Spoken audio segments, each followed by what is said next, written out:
Come on into the room, family. Come into the room. I see you're active in the chat. Come into the room. I am the H-Town Vet, and I would like to welcome you to this live stream, a place where we will discuss a variety of benefits available to veterans and their dependents. Today's topic: what is the difference between fake news and veteran news? We're going to talk about it, okay, family? Let's come into the room. Let's see who is here already. Okay, we got our brother Rose City D in the house. Oh, an apology, I've been busy. We gonna have a big freeze tonight. I've been a very busy man. Then we did a live stream last night that I wasn't planning to do, but I did it. So thank you for your patience, but we're gonna get back to you, my brother. I'm so sorry. Matter of fact, we'll do that by tomorrow. But he says, evening, H-Town Vet. And then we have our brother Kevin Colbart Sr. say, good evening, veteran family. Then we want to say to Rose City D says, salute. Come on in here, family. Let's do this here. Huh? We gonna do this here. If it ain't but two of us, we gonna do it, right? Let me come up on the screen. I see my family here. I was sitting back in the Gangster Lean family. Salute to my brother Rose City D. Now, veteran policy plug. Good evening, family. Then we got our brother Charleston Zimmerman. Okay, I am here. Good evening. Yes, indeed. Now, Chief Mike 61. Good evening, family. So good to see you, my brother. And thank you for the generous donation of $50. Thank you so much. I don't know if I had a chance to thank you since we last talked. I know you've been enjoying these holidays. So thank all y'all. Thanks for Kevin for his donations. Thank family. Thank those who just support. But I like to give acknowledgement. I appreciate you. And then our brother say, this is what our brother Charleston says. It will be a tree dog cold night. Now he said a 3 dog. The screen is not full size, family, sometimes. So when I'm moving around with different stuff here, come on into the house, family. Look how, do y'all see how the channel is growing? Do y'all see it? Is it just me? I told you. All we have to do is stick to the truth. Now let me know right now, family. Come on, inquiring minds want to know. If you want, what's the lowest it's going to get tonight in your neighborhood? You can tell me what it is right now, or the lowest it's going to get in your area. Let us know, family. I'm about to let you know what my temperature is right here. Here in the Houston area, it's 55 degrees, but we have a freeze warning.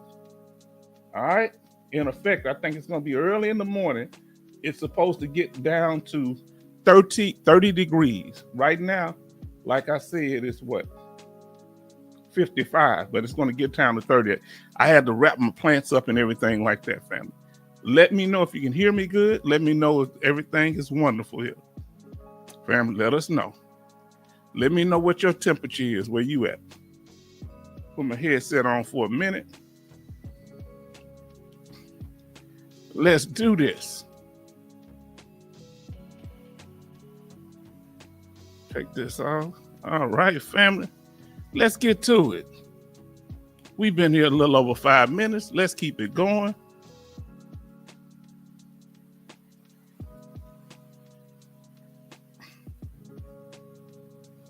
Now, if we see that you're in here in the room, we're going to give you a moment to smash that like button, family.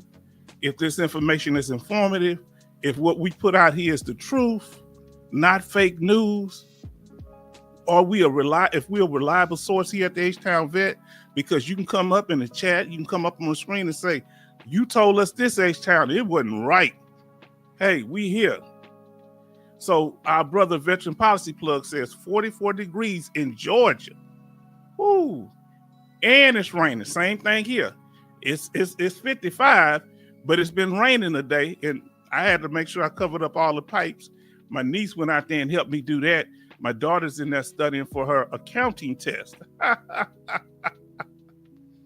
Yeah, she up there trying to get ready for them tests. Now, family, smash that like button. I'm about to check the sound for a minute. So y'all let me know what's the temperature where you at, if you don't mind.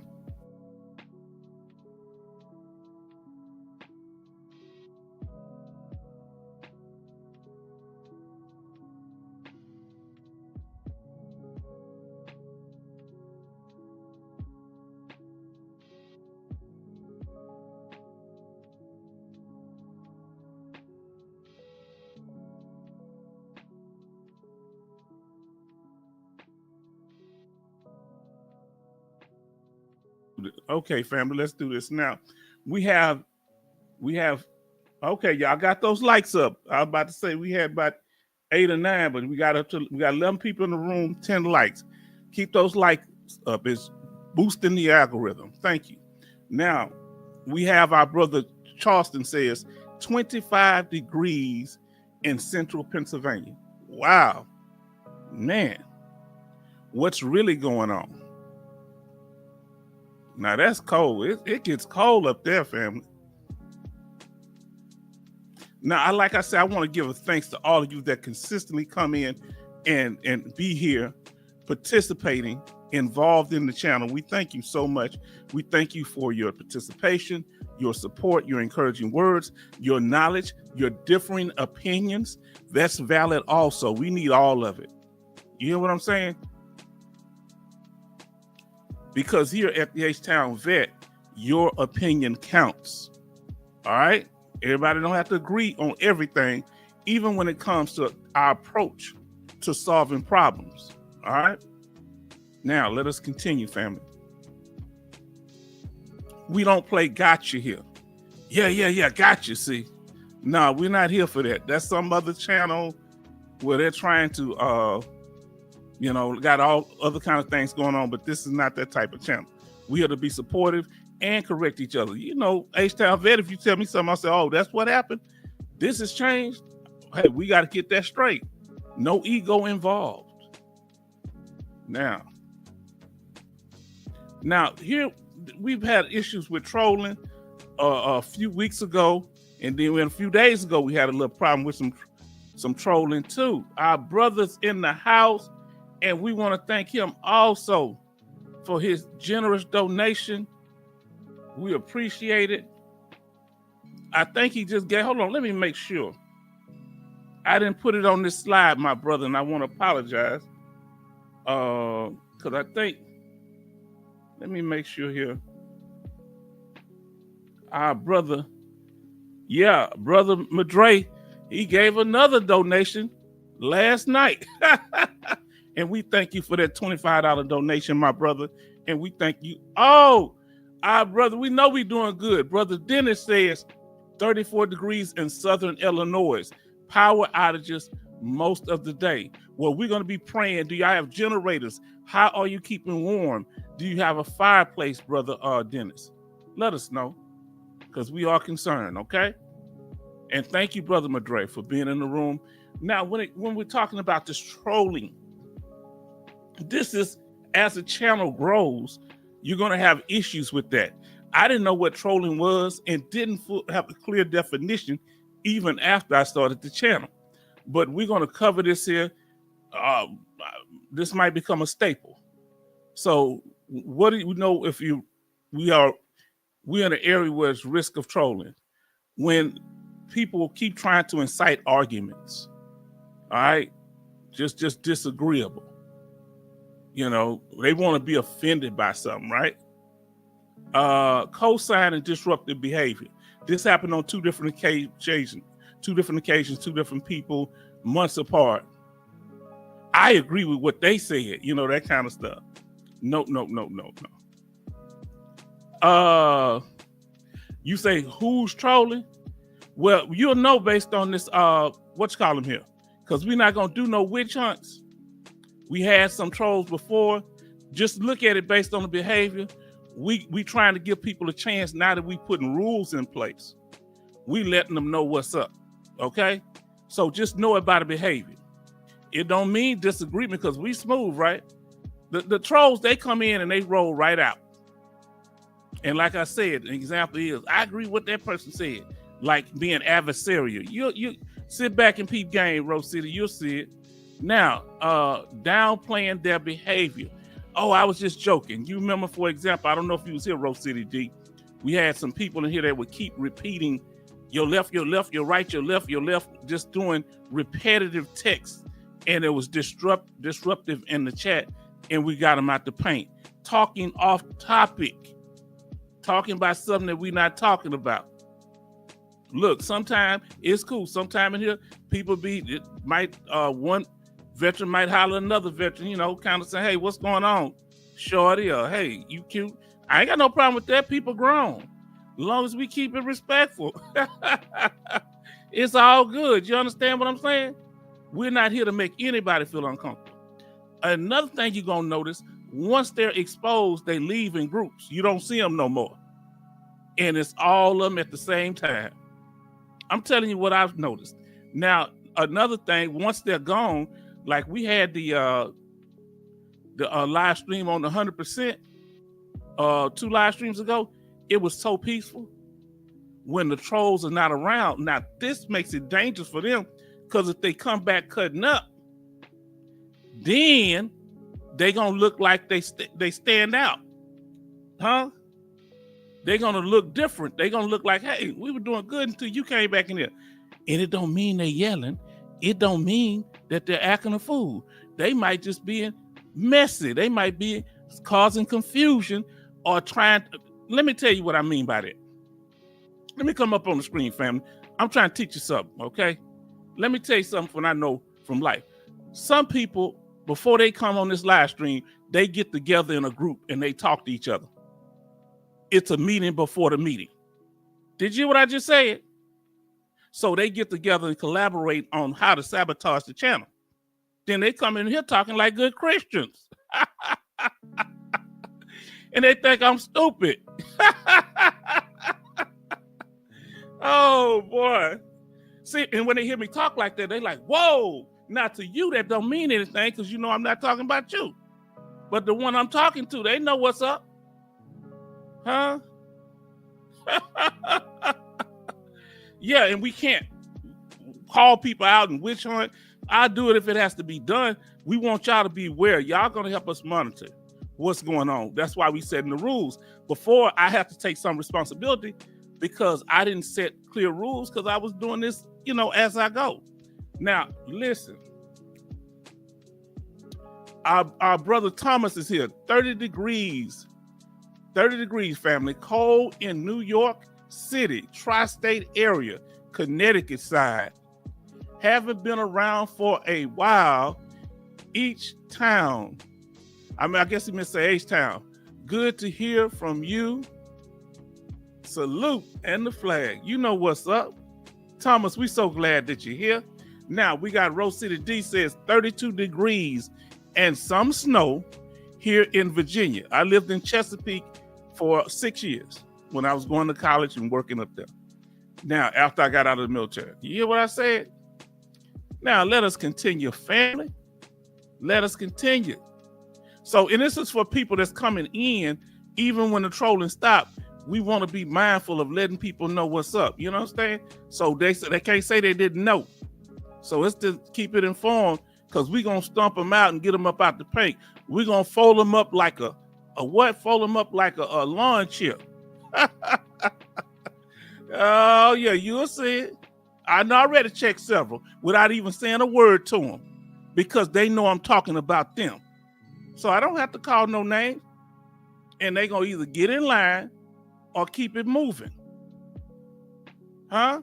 So all the good people here, y'all don't have, that's why you hear me talking about it here. So y'all don't have to tolerate that. Y'all need to enjoy it. Veterans need to share. We need to be supportive of each other.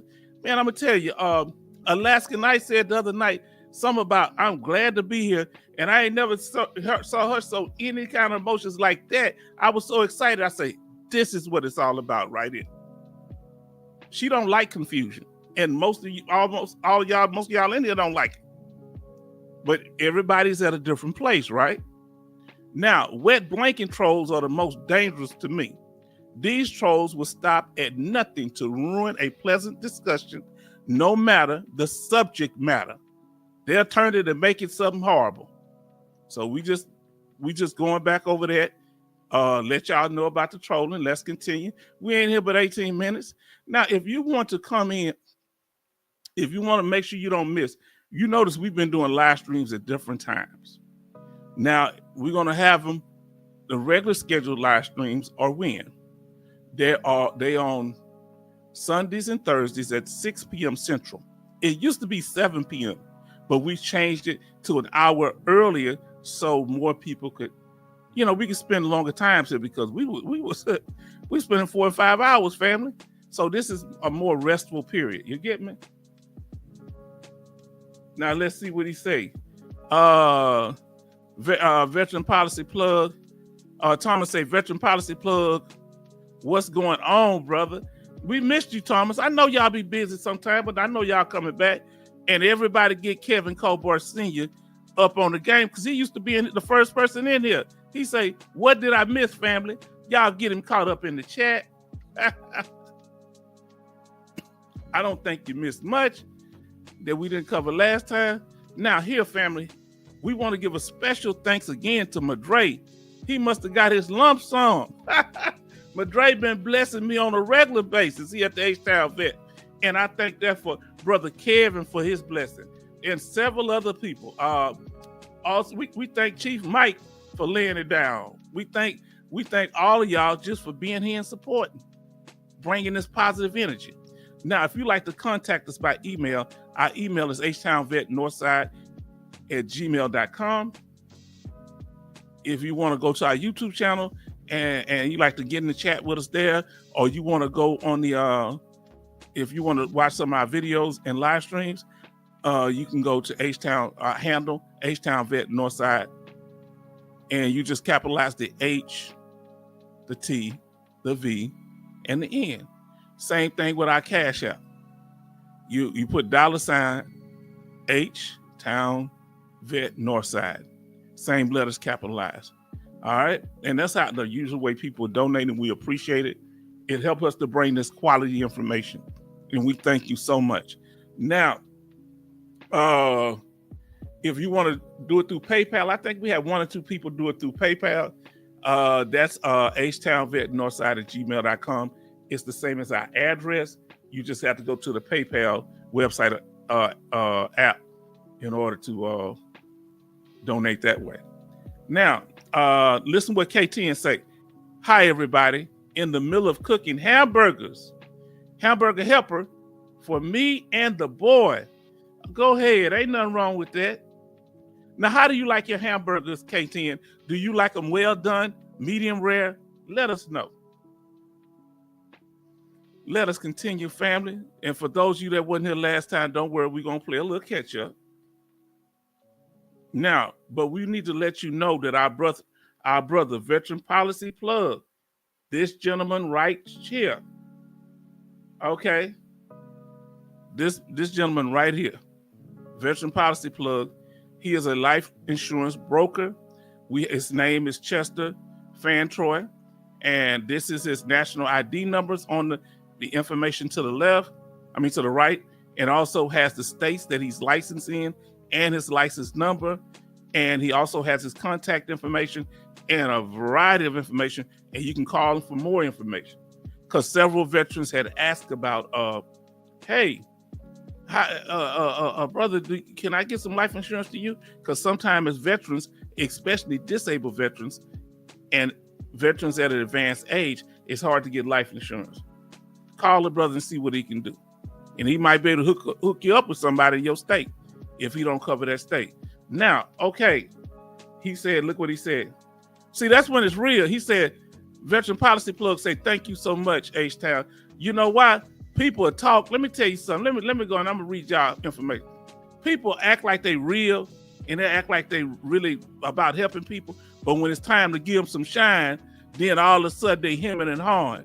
No, Veteran Policy Plug has always been straight and real with me. Not phony, not slick, He's been consistent. So I got nothing but respect for my brother. Huh? Now on payday, I don't talk to nobody. But when I get broke, I'll be talking to you again. Oh, that's my brother. I love my brother. Why we can't treat each other right, family? Now, Kevin said about Kevin Kobar Sr. said, outstanding, K10. Now, look, he said, K10 say, well done with everything.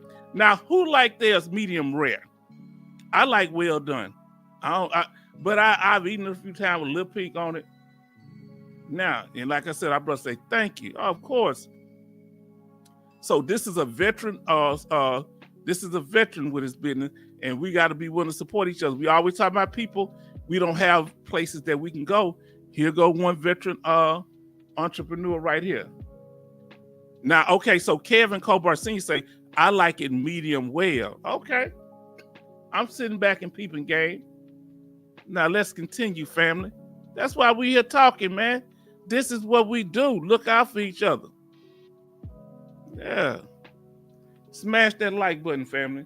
Well, y'all doing pretty good. I can't say much. If you just came into the room, Thomas and anybody else, smash that like button. If you hadn't had a chance to. I had to smash it. Now listen. Listen what Thomas said. Veterans supporting veterans.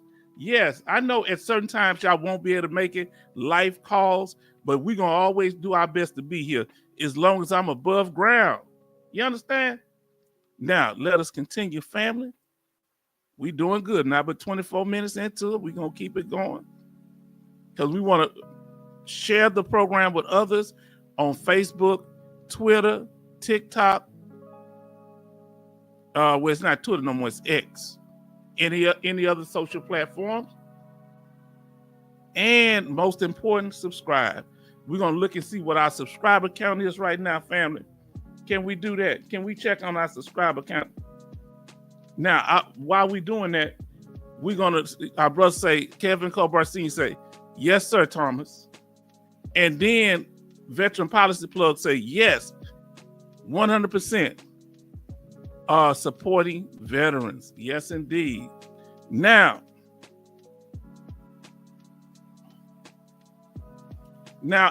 if y'all do anything out there, if you out there in your life and you try to support and help veterans when you can, put a helmet emoji in the chat. Try to see, can you find that helmet emoji? You know, like that Cavalier helmet. Let me see, can I find it? Y'all know I ain't worth the court at this here. Boy, I don't even know what I'm doing long. But I'm doing something. I know I gotta be able. I can't find I don't know. I telling y'all to do it. See if anybody can find that helmet emoji. Let's see what we can do here, family. He put it, the Rose City put it down. So you've helped the vet. You helped the vet. And what did you do? The last veteran you helped, what did you help him with? Come on, family. Come on. Can we talk?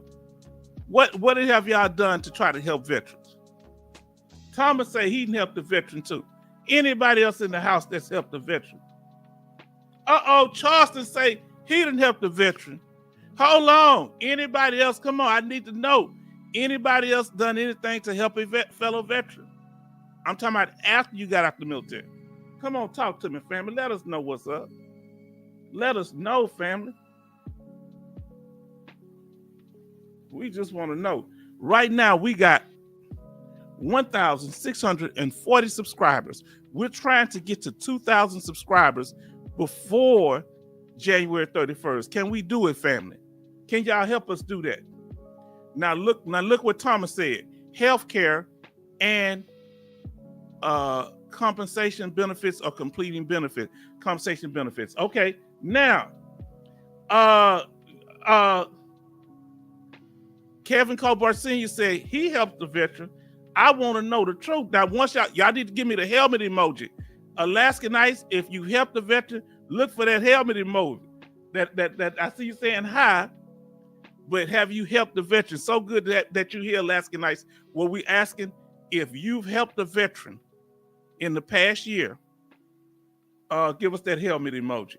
And then tell us, like this brother, Charleston, then tell us what you do to help him. Now, Charleston said, he said, I helped a Vietnam veteran get a new SUV 2 months ago. Hold on, we can't beat that. Hold on. Charleston, I'm gonna stop the live stream, man. We gonna shut it off, man. Why you gonna outshine me like that, man? I can't come back with nothing on that.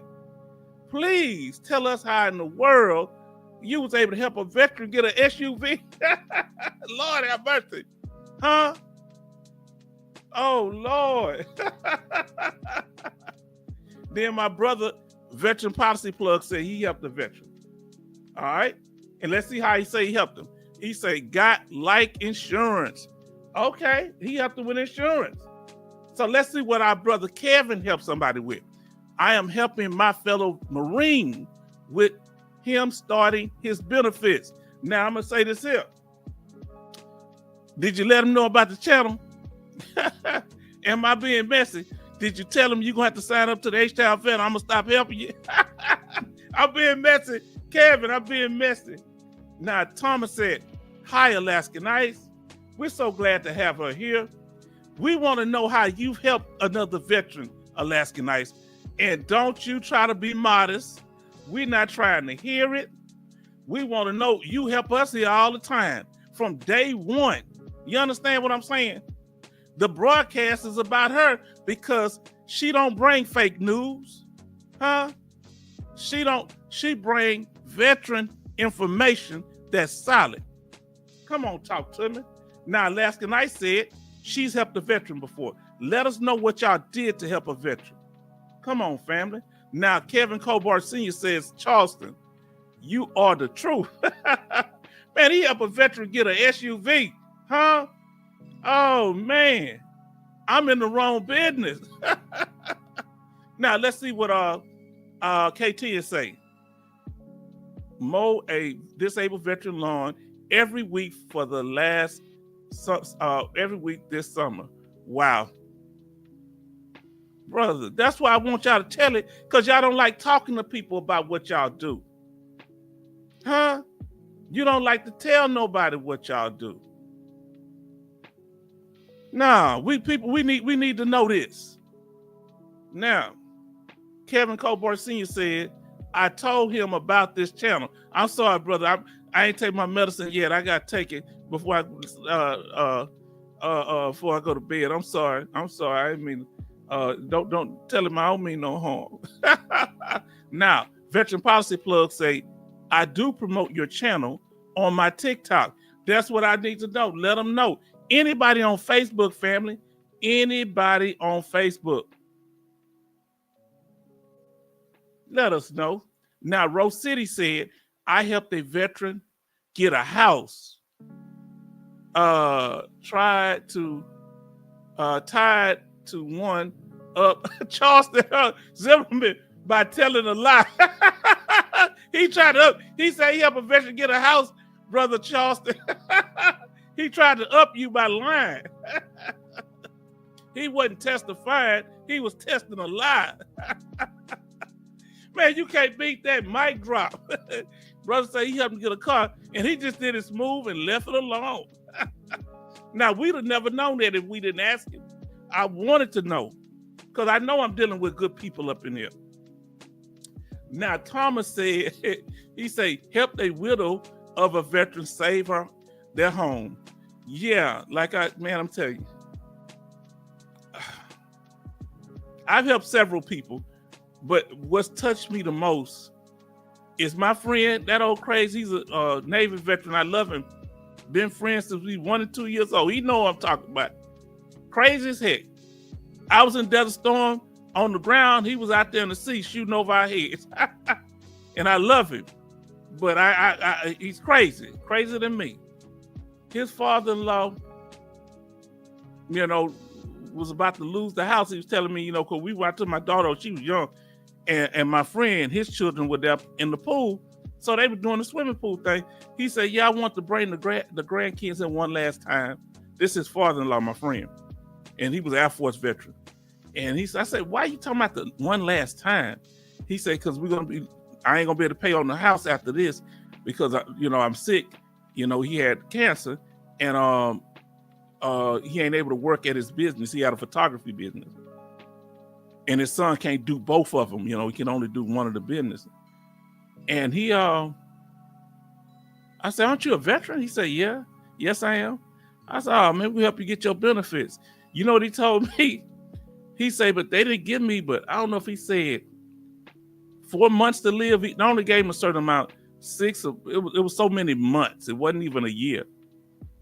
And you know what he told me? He told me that I don't have but this long to live. I said, that's going to be 4 months with your benefits. I'm laughing, but I meant that. And he had his benefits in weeks. And he was an Air Force veteran who was in Vietnam, but because he was in a country that we were not supposed to be in, it was top secret. So what happened? What happened was this. I said, this is the way we're going to do it. We got representative. I said, the way we're going to do it, because they wouldn't confirm that he was there, say, well, if we have to, he going to tell everything that happened when he was putting them beacons down in this country and got captured, and what happened after that, what he had to do to escape. You know what they said back? The people that had all the secrets for the government, they say we would neither confirm nor deny what he was there and the events that he say happened, but none of the statements he made are untrue. That's all we want. Just give him the benefits. We don't care whether whatever you're talking about. Just get a benefit. Got his 100% property tax exemption on his house. He lived another, 2 or 3 years? You hear what I said? Could have been 4, I forget. He lived a while. And I went to his funeral. I went to, they put him away over here at the VA hospital. VA cemetery on Bramall. Yeah. Good man. Good people. His wife taken care of. You hear what I said? Now, Veteran Policy Plug say, LOL, fake news. That's right. Now, Charleston said, that's right, Rose City D. It's the thought that counts.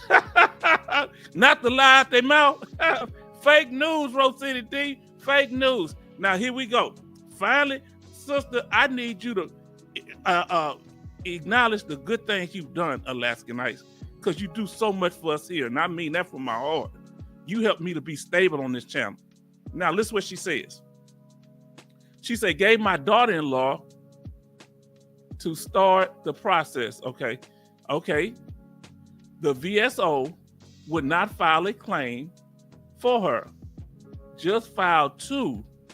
She called me and asked me, could she file herself? I said yes, and told her how to do it. She is 50%. Wow. Now, hold on. We ain't trying to compete, Brother Charleston, but SUV, 50% VA disability. You choose. Epic rap battles of history. Remember that? We ain't trying to compete, but goddamn, y'all are helping people. Do y'all know having 50% for her daughter-in-law, she don't have to pay no health care insurance? And she here in Texas, she ain't gotta pay to ride on tollways. And she pulling in a decent amount of untaxed money. And she get money for her dependents. Come on, bless it. Thank you, Alaska Nights. Thank you, Charleston, for helping. Thank you, brother Veteran Policy Plug. Thomas, thank you. Rose City D, thank you. I know you help people. You joking around. Thank you, brother Kevin, for the kindness. You hear what I said? And thank you for mowing that yard, K10. K10. Come on now. Now let's see what we got here. Oh, she said 50%. So let's see. She said, I give a lot of information to my friends who is 100%, and he passed. It's on to 15 people. I also give information to my youngest son, and he sends it to his friends that need it. And let them know about the channel if you get a chance, Alaska Nights, because I know you get the word out. Now, here we go. So, Rose City D, he laughing at Charleston. Charleston, y'all cutting up. He's the thought that counts. Boy, y'all invested up. Now, here we go. That's right. Secret Squirrel. Then Alaska Night said, Thomas, hello. And then Thomas say, Alaska Night, salute. Alaska Nights, when you were here the other night, we had over close to 600 people who was watching the live. We had over 600 views. And then on top of that, we had about 800, over 800 now. And after the live, about 2 or 3 hours, we had over 10 subscribers. Then we got close to 20 within a day. Come on, talk about it. Now here we go. She say, Alaska Nights, post one of your videos on Discord. I don't know exactly what Discord is, but thank you, because that's what those kids be. See, I don't know how to do this technology, so y'all help me. You know, I'm not as good with that y'all are. But thank y'all. Let them get the word out, family. Now she said, I was laying in the bed listening last time. Ain't nothing wrong with that. Sit back and chill. Ain't nothing wrong. My sister got her benefits and she worked so hard, but guess what she said? The battle ain't over. I think she still have a higher level review, something she has to complete. 100% permanent total. You know what it's all about. She said, I also posted it on Facebook. Sister, I need y'all for things like that. I'm missing. I'm wondering where Bionic Woman is. I hope she's okay. I'm worried about her knee, making sure that, you know, because she had that surgery. And I'm concerned, even when y'all are fighting for these benefits, those are stressful times. Because can you imagine Alaskan Ice having to help other people while helping herself with her claim? You understand? That's a lot of weight on a person. So thank you for all that you do. Thank you for all of you, man. Y'all trying to get me emotional up in here. I ain't got time for that. Trying to make me sensitive. Now, here we go. Oh, Lord. I clicked it wrong. Give me a second. I'm going to get it straight, family. Let me get it. I learned how to get it back right. Okay. Now, let's do it now. Here we go. Now, new releases. New releases, family. Thank you, Sister Alaska Nights, for posting it on Facebook. Now, and on Discord. Now, Kevin Colbart Sr., I am going to have surgery on my elbow Friday morning. Wait a minute. Now, then we're gonna get we're gonna answer your question in a minute, brother. But we're gonna come up. We're gonna pray for our brother. Now, if those of you that don't believe in, you know, the same faith, that's okay. You don't have to pray. Just be here, moment of silence. But let me stop this music for a second. Give me a second, family. Dear Lord, I want to thank you for blessing our brother, Kevin Colbart Sr. We ask God that you bless him and bless his family and bless him as he enters into the surgery. And we ask that it be successful. You help it to be successful and help him through the recovery period. In Jesus' name we pray. Amen. All right. I can't help it, y'all. It was beat into me as a child. I'm backsliding and I'm still praying to people. Wow. I'm helping other people, but I keep playing. I'm going to bust hell wide open. But no, I really appreciate y'all, family. Oh, I got to get the music back on now. We can't keep the music off. We got to be jamming. There you go. There you go. Now back. Now see what our brother Charleston said. Question. When VSO is that county veteran service officer, it can be a county veteran service officer. It could be it could be American Legion. It can be Veteran of Foreign Wars. Yeah, any of those. Now, we go over that. I wish I'd have put that slide up tonight. I didn't put it up tonight. Now, Veteran Policy Plug. Praying for you, Kevin Colbart Sr. Healing, grace, and mercy. He at that 90%. He say, amen, brother. And we want to make sure you get to that 100%. And we want to make sure that you are in a good enough condition to enjoy your benefits and bless your family. As you blessed us, brother. Now let me ask you a question. Something really hit me hard, brother Kevin. when you were saying you don't really donate to channels like that, what was it about what we do here that's different that you felt, you felt moved to give? Let us know what was different. How I ain't just conning you. I could be a straight up con man out here. I might start telling y'all secrets. Boy, I be cutting up sometimes. Now, Rose City said, pray for steady hands of the doctor and speedy recovery. Yeah, yes indeed. Oh, what my shoes? My feet getting cold. I got socks on, but my feet getting cold, family. Now, Thomas say speedy recovery. Healy, Kevin, yeah, praying. Look who's in the house, Brett. Amen. Yes, indeed.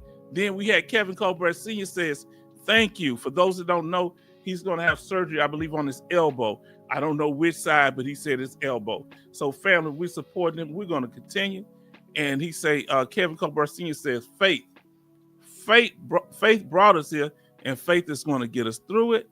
Now, let us continue, family. Thank y'all for the kindness, and we take our time to show love to everybody. All right. Now, we went over this last time. We're going to keep going over this for a while. The 4 goals of the H-Town Vet. Because part of the reason that we have trolls is my fault, because I would say what the goals are, but I didn't actually list them out. So that's why I give people a little bit of a pass. Now, here we go. We got our Kevin Colbert Sr. says left side. So it's left elbow. Okay. Now we have Everyday Davis, that's Chaplain Davis, on his troll account. He say, why is your feet cold? Where are your Mexican boots? Oh Lord, no, I don't have. He say I live in West Mexican boots. No, my boots over there. I got boots now. I got cowboy boots.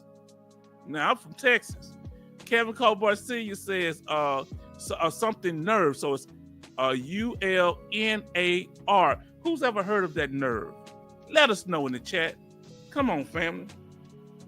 So we're going to go over this before we go over the information for the day. We still up under an hour, but we try to make this a participation thing. You understand? So, family, let us continue. The 4 goals of the H-Town Vet. Okay. Now, okay. I think I put the slides out of order, but look, watch our video. I don't know how that got out of order. Sorry about that. The H. Let me do something. Hold on. I'm gonna do something different. Give me a sign. We got a problem. So I put the slides out of order. We're gonna try to correct that.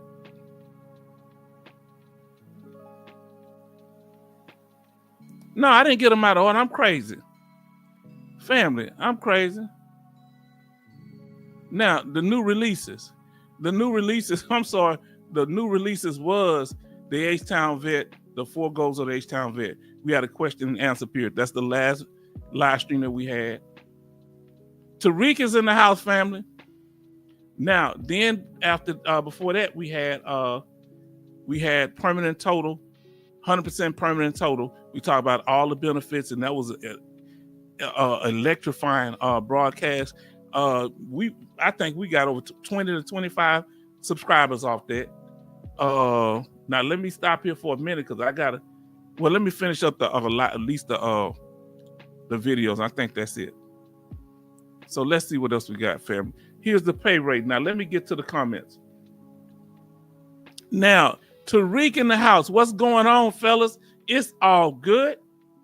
Then Kevin Colbert Sr. says, what's up, Tariq? We miss you, brother. We know you moved. Our brother Tariq has moved from one state to another. He out there. What state you in Wyoming? Where you at? You way out there in the boonies, taking care of that youngster and his family. He got his son.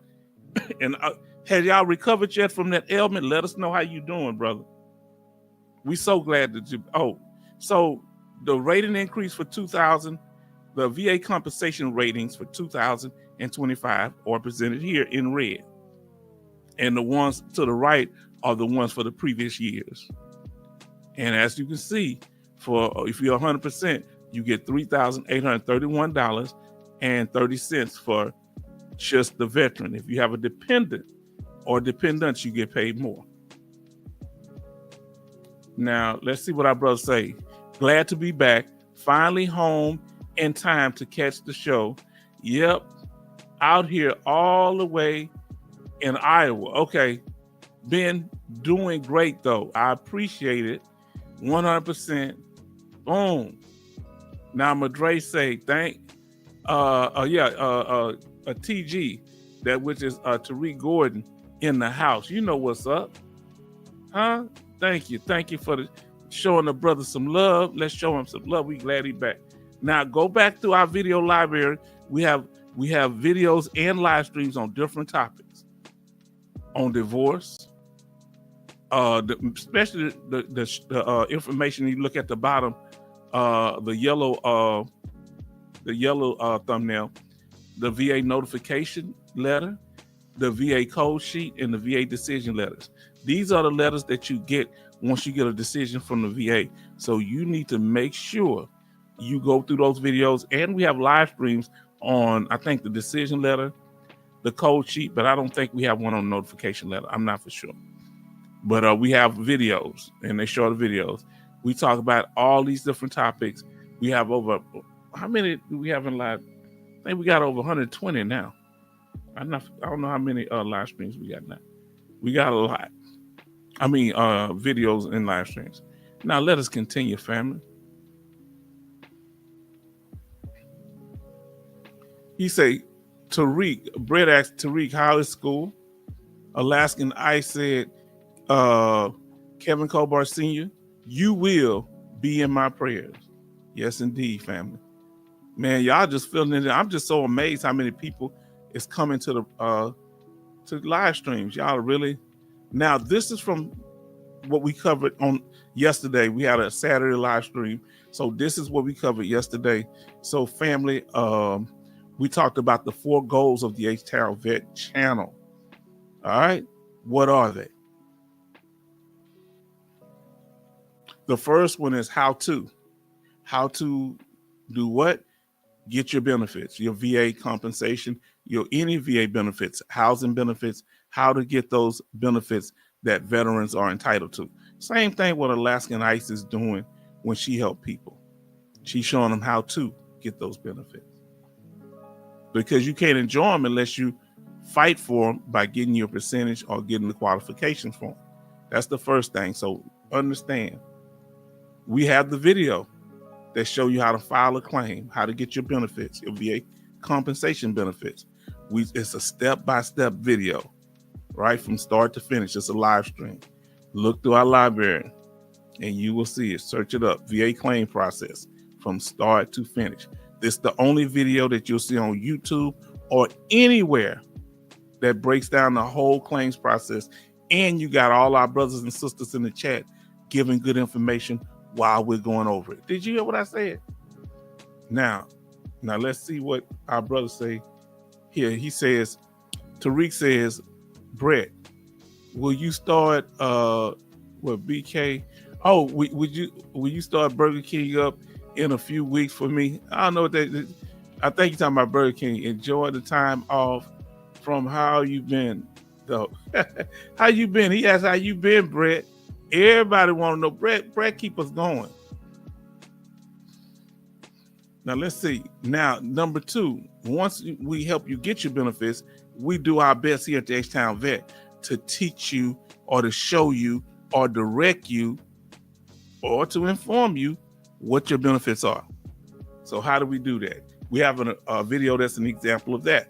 We'll talk about, we give you the information of the VA disability compensation from 0 to 100%. We'll do stuff if you had 100%. We show you all the benefits you get at 100%. We got a video. That's our most popular video, right? That video got over 34,000 likes or so. And we got a video if you just have a 0% rating, all the benefits you get from a 0% rating. Now this one, informing you what your benefits are, this one covers all of them from 0 to 100%. Now, let's see what he's saying here. Tariq says, oh, now, will it be starting back? BK means back. Okay, back. Okay. Now, here we go. Brett say, I will be enjoying H-Town Dad 5.0. I don't like 5.0. I told my daughter to take the 5.0 because I changed my phone family number about 4 or 5 times, and my daughter put in her phone Dad 5.0. I haven't changed it over 6-7 years, and she still won't get rid of that stuff. Got a doctor's appointment January 13th, trying to get my sugar down. Well, we're going to be praying for you on that, and you make sure you eat healthy. Now, Kevin Colbart Sr. says, thank you, Alaskan Ice. Then we got our brother, Veteran Policy Plug, Old Bread. I hope you feel better. Everybody pray, and he's in our prayers too. Thank you, brother. God bless you. He said, thank you, Chester. Now, what is my water at? Oh, it's over there. Now, listen what say Kevin Colbart Sr. say, prayer for you, brother Brett. Yes, God bless you. We might have to have another prayer when we get ready to get out of here for our brother Brett. Matter of fact, let's pray for him now. Dear Lord, we ask that you bless Brett and him in his situation, God, with his ailment. We ask that you help him, God, and help him with his diet. In Jesus' name, we pray. Amen. Yes, indeed. Now, prayers for Brett. Yes, indeed. We got to encourage each other. Brett, thanks, Kevin. Now, and then Veteran Policy Plug say, amen.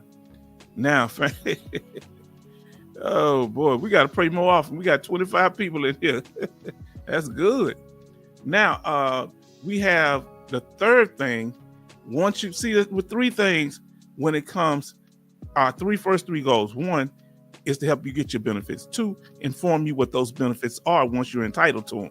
Then 3 is to help you protect those benefits, whether that be transportation benefits for your dependents, housing, medical, VA compensation, and travel if you got that 100%, and you can travel on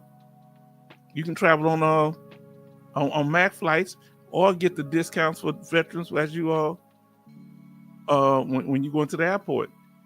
Now,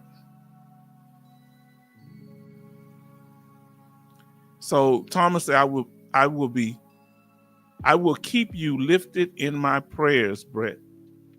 And Brett said, thank you, Charleston and Thomas. And Alaskan Ice says, prayers, Brett, prayers. Yes, indeed. That's what we're here for, family. Now let us continue.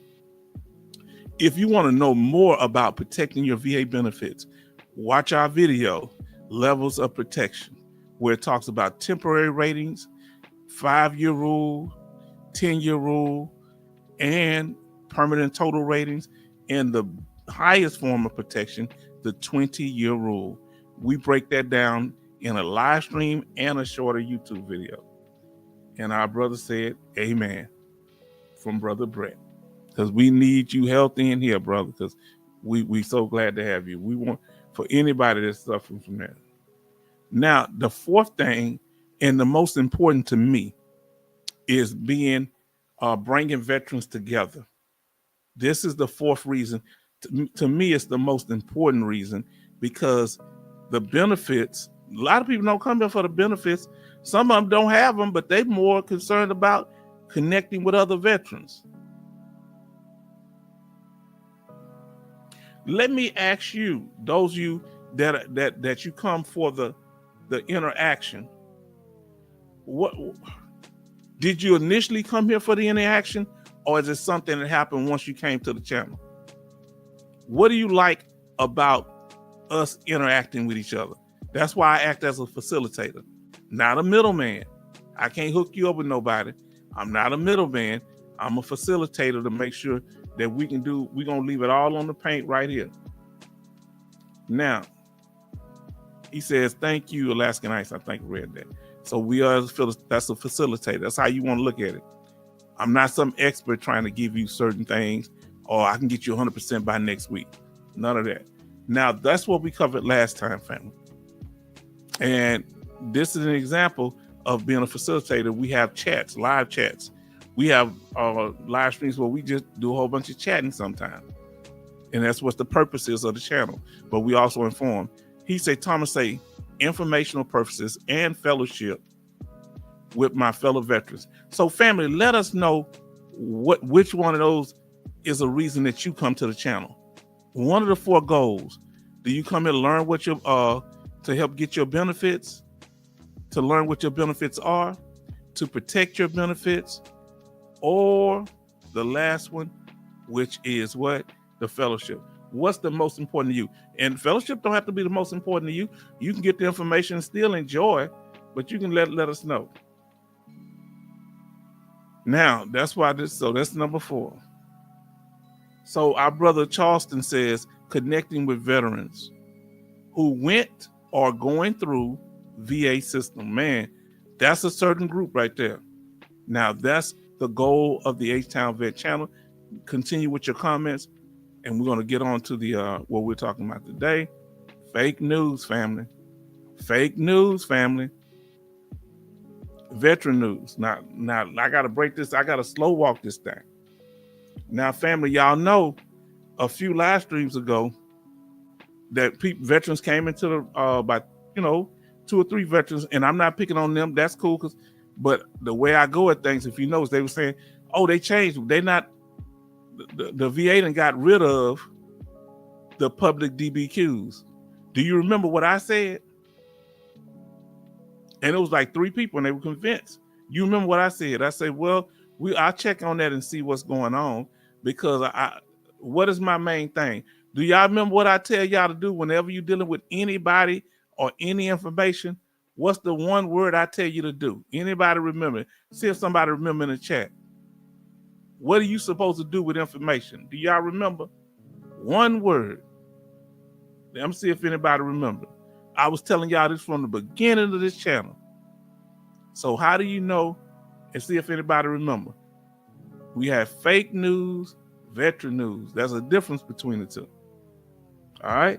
Sometimes people are telling you that they're about to do this and they're about to do that.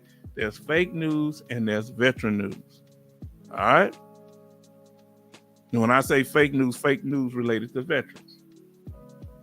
How he know this? Verify. Hold on, K10, how you know that? You new to the channel, ain't you? How you know about that? Research, which is verify. Yes. That's another word for verify.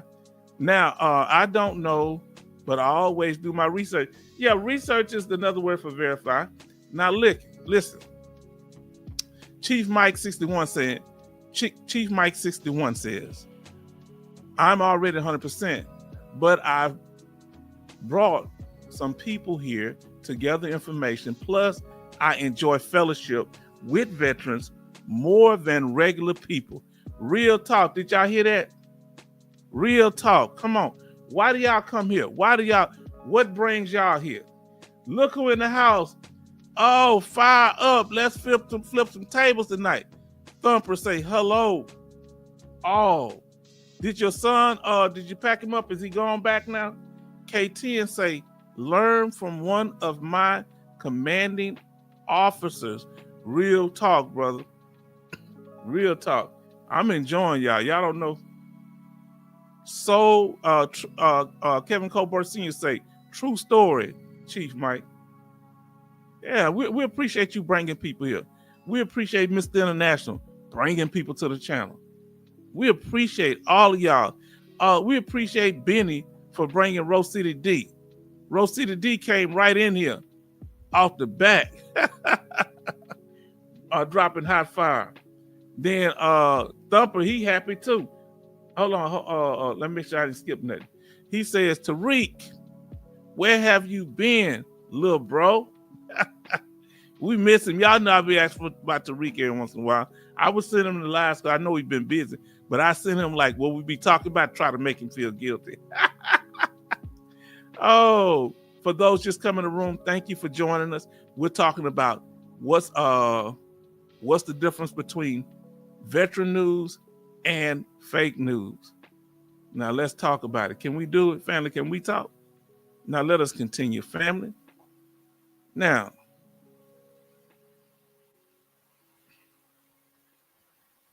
the issue was around disability benefit questionnaires, or DBQs, in particular, public ones, right? The ones where you can get outside doctors to complete the disability questionnaire. That about 2 or 3 people came in and they were saying that, hey, nah, they got rid of them. The VA is not accepting them anymore. And what did I say? What did I say, family? Anybody remember what I said? Did I say, oh, well, let's tell everybody? I said, well, I don't know. Okay, we'll look into that. You notice I still haven't talked about it? Why you think I haven't talked about it or gave no information on that? Now, let's see what he say. Brett say, Thumper, how's your son? Tariq says, Thumper, oh, man, working and finally able to be home in time for the show. What's going on with you, though? How you been? Yes, indeed. Now, one, they've been talking about making it being more strict on these public DBQs requiring, but I told y'all about that, did I not? Go watch this video, VA disability questionnaires, where we did a live stream, and where we talked about you need to have it complete. The whole issue is them not being complete. I haven't seen no information from anybody outside of YouTubers. Now, if you got some information, send it to me. I ain't talking about it until I see it. Huh? Why? Because it turns into hearsay. Did you know this? Did you know that? And everybody get excited, and we don't want to do that. If you get some information, send it to my email and send the link to the email. Don't just come in the chat saying, guess what I found out? Because I'm going to tell you how I know, how I know most of the time that ain't going nowhere. I'm going to tell you why in a minute. All right? Because I used to see people do it. Because what it does is it spreads information, and it turns into hearsay. It turns in you spreading something that's not true or has not been verified. And now I can't say nothing on my channel because of the fact that they'll say I said it. I've seen people have to come back and apologize. Well, that's not true on their channel. No, I don't apologize unless I have to, unless I did something wrong. So I don't just go off what somebody told me. I don't care how much of a knowledgeable person they are. I need that verified. They could have been helped 100 people. I tell you, if you deal with the person, verify. Huh? That's why y'all can come back here and tell me, hey, H-Town, this ain't right, or this here. I got no problem with that. Now, what's the first thing you need to do? Close your mouth. When you get some information, I know it's juicy, just be quiet. Because if you haven't a source where you got it from, just be quiet. Because people in the future are not going to believe you. You don't get to do that but once or twice. So, and I know you may mean well, but just shh, be quiet on it. That's what I learned to do. Let me put it like this. This is what I learned to do. Just be quiet on it. All right? First thing, if you have some juicy information, now let's see what he said here. Brett says, how is Benny, Mr. Major Boomer, Frog Princess, Chaplain Davis in here in his troll account. I call his troll account. Bionic Woman, Miss Jag 83, the model. Yes, beautiful woman. Now here we go. Charleston says, we call hearsay in the Navy scuttlebutt. Scuttlebutt. I'm sorry. I didn't know that, man. I learned something new. Yeah, so if somebody just told you, you think you heard something, just don't say nothing. Send it to the email.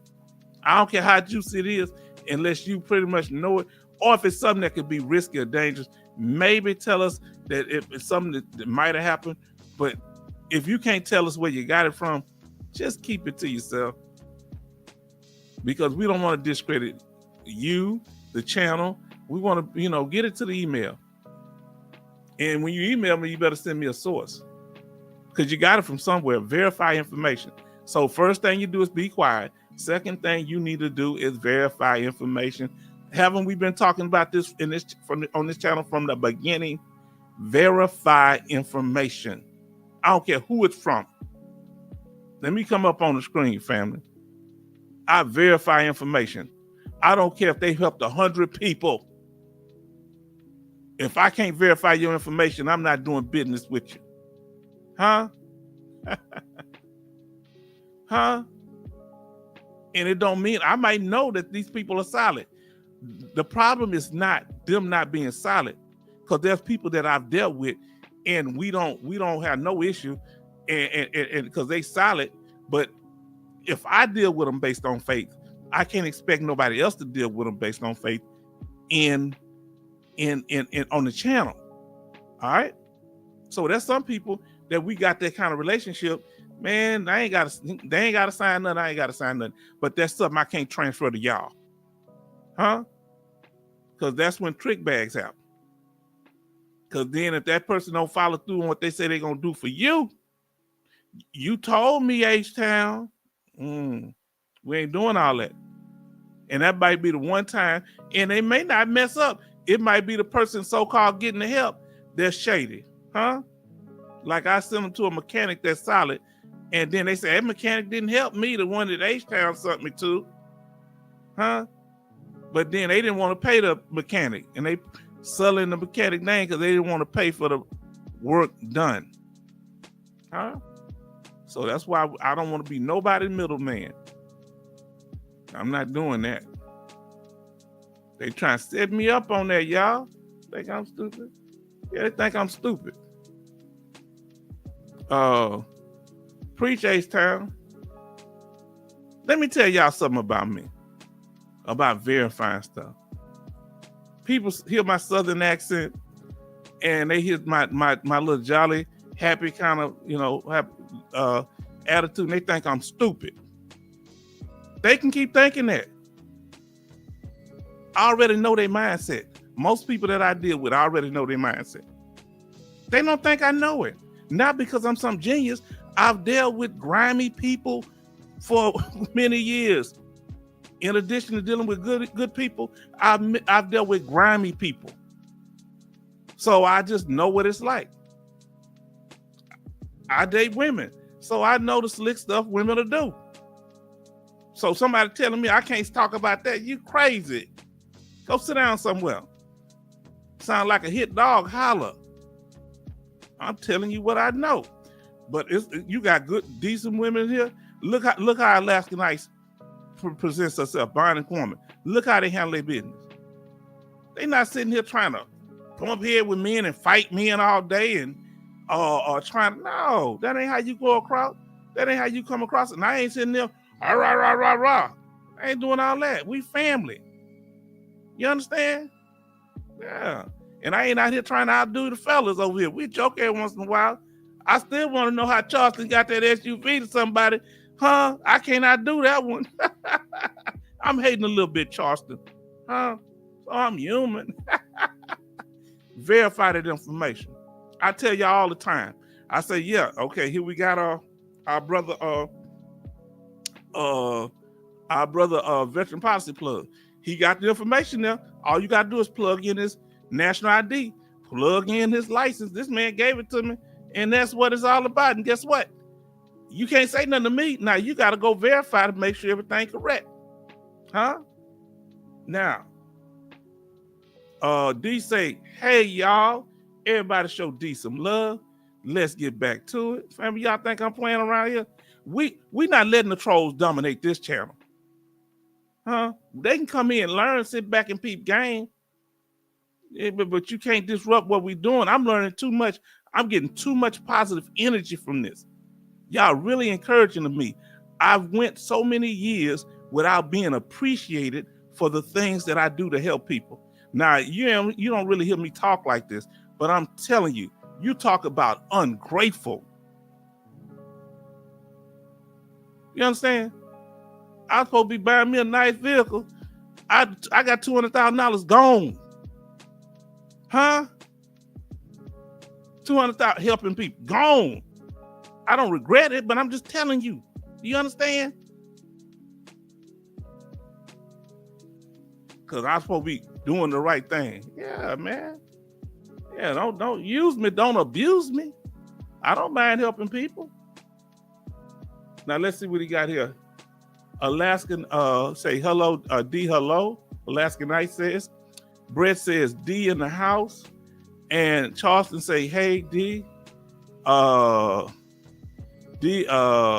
say D. And Kevin Hobart Senior says, love the vibe here. I'm over here fussing. How you love the vibe and I'm over here fussing? I don't get y'all. I'm over here going on a rant. This man say he love the vibe. y'all supposed to kick me from my own chat and y'all just be talking. Chief Mike 61 says, what's up, D? Veteran Policy Plug says what? D. Yeah, you and people see you don't have to have the social skills, but just be upfront and straight. You be straight with people, that's all. Now, Brett says, hello, Chief Mike and Military Mike and Mr. International. Yeah, Military Mike was here on the last one. He mean when you he mean when you're not fussing. Oh, Lord. Lord have mercy. Oh, Lord. And Chief Mike says, hey, Brett, now, verify, family. Always verify information. Now, have anybody, when you was in the military, did anybody ever promise to promote you? They promised you a promotion if you stayed in. They was gonna send you to PLDC and all that. In the Army, they call it PLDC when you're going for sergeant, or A knock or B knock and all that. Have you ever had them type of promises? Huh? Or what they gonna do? I'm like, just put it on my collar. Huh? I don't need no war. Put it on my collar. Now, let's see. And like we said, verify, because people, it's exciting when we get information. When I hear stuff, I want to share it too. I'm talking about myself. But you got to wait until you verify that information, because people come in because it's juicy and it puts them in the center. All right? Now, especially watch out, verify breaking news, because even what CNN, MSNBC, Fox News, ABC, they have a habit of breaking news that's all wrong, and very few of them come back and correct their mistakes. Huh? Now, Kevin Colbert Sr., yes, they promised E5 in the Marines if I re-enlist. So who in here they promised you? They promised me E5 in the Army if I would have re-enlist. When we was over in Desert Storm, the sergeant wanted to recommend me to the E5 and E6 want to recommend me. Well, two E5s want to recommend me to the E7 because of what happened in combat. I just basically took over the tank because my sergeant, how can I put it? I'm gonna put it like this. He was knowledgeable when it comes to the tank, and he could do the basic stuff. But the dude was kind of wacko, man. He wanted to do stuff he'd make simple mistakes. The weirdest person. When we in combat, he okay. When we outside of combat, this dude is crazy. But even in combat, he was wacko. They was shooting outside the tank. Listen. And I hear bing, bing, bing. He told me to stick my head outside the tank and see where they were shooting from. Did you hear what I just told you? I say, you know what, Sergeant, you got that right. But I want you to lead by example. You pop your hatch too, and we'll stick our heads out at the same time. Huh? Huh? I'm moving rounds from one part of the one place where we had rounds in the tank to another part. He tell a guy to start driving while he told me to move the rounds, and the round got crushed from this big to that big. It could have blew up in my face, and my family would never see me again. And I say, hey, stop the tank. What's wrong? You mad at me, H-Town? I almost snatched him down and fist whooped him. Man, so they gonna remove him from the tank after the war is over. Real nice, right? I wasn't mad at him. Look, I drove him he owed me $200. Now, you see how people think I'm a sucker. He owed me $200. He had me drive him to Frankfurt from Bamberg, Germany, to pick up his wife who came there after the war. Let me say this to you. I gave him money. Oh no, he took me to the airport, come home for it. I paid him $100 to do that. You think he ever paid me my $200? And he was a big time preacher, apostolic. I mean, holy. Could he give me my 200 holy money? I'm just saying. Now, Thomas said, but he was other than that, he's a decent man, but I think that war messed with his mind. Now, he was a decent man. He was a good preacher too. Just crazy as heck. Now, the same with me, Kevin. I went before the board to go to PLC to make E5 if I re-enlist, but I went home. Now, them mistakes get you taken out of here. You sure right about that. That was most of the risk in my life, was the little crazy stuff. We eating food over there, and somebody to put a truck on the incline and got another vehicle right here. Hold on, let me make one of them straight, and the other one like this. Somebody walked in between, the brakes fell off the vehicle and just pinned the person between that. Come on, man. That's crazy. I can hear you say, I hear that. Now, family, breaking news, be careful for breaking news because it's salacious and people try to run with the first thing they hear because they want to be the one to tell it, whether it's CNN, whether it's you, me. So that's why I sit back and chill. I let everybody else run their mouth. So you know how many of them YouTubers, them veteran YouTubers had to come back and apologize for stuff? Nah, if I can't verify it, no. No. You can 100 people come here and tell me that the sky's falling.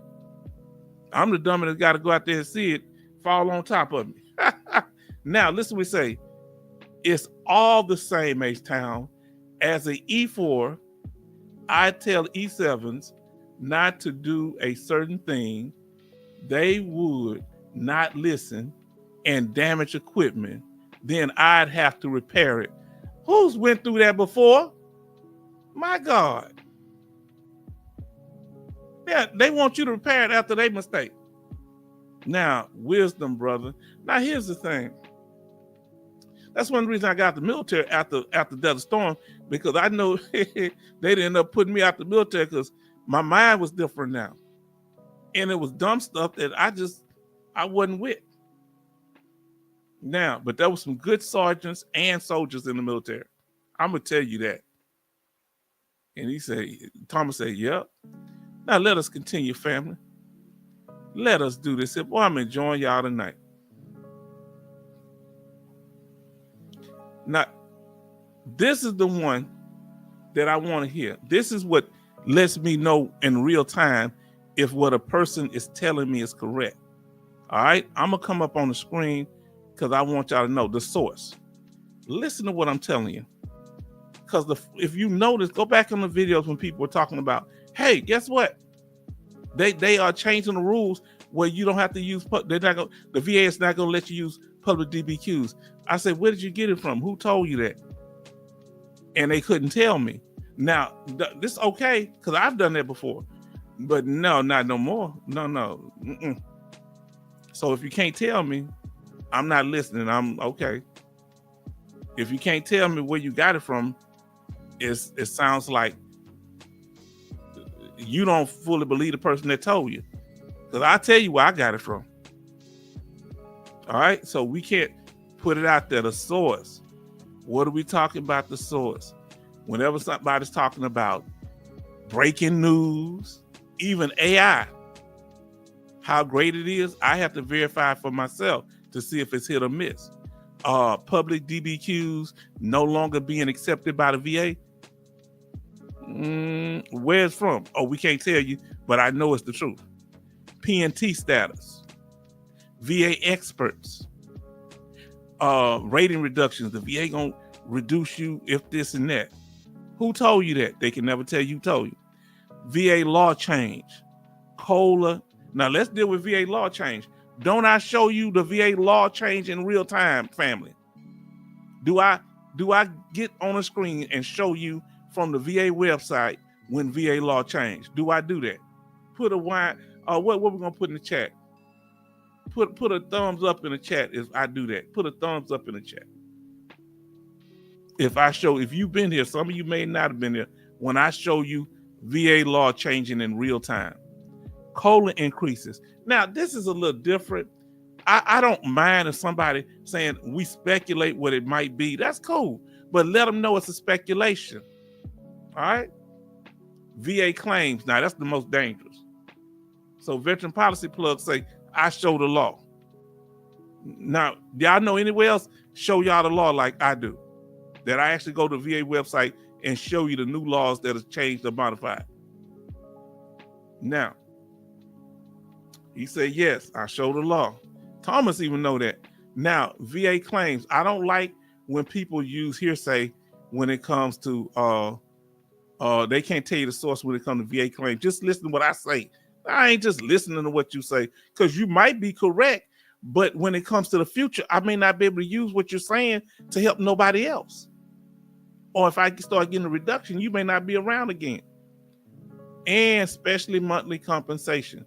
Let me tell y'all something. Let me come up on the screen. I want to give a special thanks again to Alaska Nights.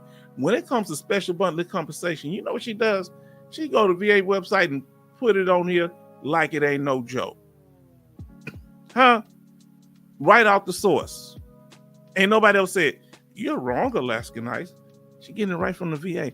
She say, H-Town, it's not nothing major that I do because I'm just copying and pasting. That's what you call it. But you know where to get the information. You know where to get the right information and reliable information. Why can't the news do this? Why can't the VA do this? Why can't other people that say they're helping veterans do this? So apparently you got a skill. Now look, veteran policy plug, like I said, he said, yes, you get in real time, law in real time. We almost done, family. I'm just, like I say, we keeping them short. 2025, we're going to keep them streamlined and short and let y'all do most of the chatting, whatever chatting y'all want to do, or whatever when we get to the after party. But now, you know, when we come to that special monthly compensation. And Alaska Nights, if you're still here, please can you email me any information about the amounts dealing with special monthly compensation and, you know, SMCK and all that, the different ones and the amounts, so I can put them in slides, because you put the information in the chat. But if you could send me an email like you've done before, and I really appreciate you giving me the amounts for 2025 and descriptions of SMCK, SMC this, and all the different ones, housebound. Thank you so much. Now, Kevin Cobart Sr. says, Target. Now, listen to what Chief Mike says. We used to call them firehouse lawyers. You out of control, Chief Mike. Always running their mouth about something without verification. Shut up, fool. Look, let me ask y'all this here. That was a mechanic when I was stationed at Fort Carson, Colorado. I was on the Army base. Man, this mechanic, he talking about him and his brother invented a submarine using bike parts. He lied like looking at you. Oh man, and he was convincing to himself. So everybody know that. What y'all do when y'all run across somebody like that are exaggerating or that don't verify information and you don't want to hurt their feelings? Do you let them know? Let's say they good people and they just don't know. How do you approach them without offending them or hurting their feelings? See, some people you can come, hey, thanks for letting me know, man. I didn't know because I was told this, because sometimes I've been told stuff. It happens to the best of us, right? So what do you do in your approach to dealing with people that you know, if I tell them would you take the risk in telling them? Let me know. How do you gauge whether you let a person know, hey, listen to Chief Mike, I hurt their feelings. What approach y'all take? Alaska Nice, Brother Tariq, Kevin, Thomas, what approach do you take when you say, you know what, they about to go in public? Oh Lord, just tell them, look, let me ask you this here. Now, it's about to get deep, family. Family, it's about to get deep, family. If they come to you and say they were told by somebody that if they do this, that they can have 100%, but you know if they do that, it would cause them to lose the percentage that they already have. Or let's say they got 100% already, and they saying they going for something else that might put their 100% at risk, and you know what they're going for is a waste of time. Would you tell them? How would you approach them? Talk to me, family. Now Thomas say, I just kindly say, oh, okay, and just walk away. Oh Lord. Now, then talk about their mama. Not the mama. What Richard Pryor say? My mom, she's a great old gal. Now I will tell them, but it's on them. Now, boy, y'all military straight to the point. Now, Alaska Nice, just tell them. Now, family, we about to flip this thing a little bit. How far are you willing to go with this? Talk to me. Now, just sometimes I tell them, don't poke the bear because you might find trouble on the other side. Now, when it's sometimes worth it, like the PAC Act or something like that, but if you're not getting any extra money out of it, they just want to be able to say, I got a higher percentage and there's no money involved or no strong benefit, let it go, in my opinion. Now, that's cold, Chief Mike. He ain't giving them no SUV. Oh, what did Richard Pryor used to say? We talk about their mama. Say, my mom, she's a great old gal. Now, I want to ask you this here. If you notice, now follow me, that they're being helped by somebody that doesn't know what they're talking about. Follow what I'm saying. There's somebody that's helping them with their benefits, and that person is a good person, but they just don't know what they're talking about. And you know it's not the truth. And you know both people. Would you tell them, hey, you need to stop following them because what they're saying is incorrect? How would you focus? How would you handle that? Let us know. Now let us continue, family. So remember, even with AI, verify. Smash that like button if you haven't done so far, family. Smash that like button. We got 14. How many people? 18 people in there watching. And got 14 likes. Now, family, let us continue. Now, listen what she said. I would give them the proof. Veteran policy plug. I would try to educate them. Educate and encourage. I like the educate and encourage. And it depends on their age. Would age be a factor? The younger they are, would you? Now listen to what Kevin Kobar Sr. He say, tell them straight up. Verify what they are saying. Do your research. Now, family, you remember when we when we talked about the claim sharks or the people that help veterans, and if somebody come to you and tell you they're going to use one of these independent agencies to help them get their benefits, would you discourage them, or what would you tell them to do when these unaccredited claims agents, they want to use them to help with their benefits? What would you tell them? They say, what you think? Should I do this? How would you approach that?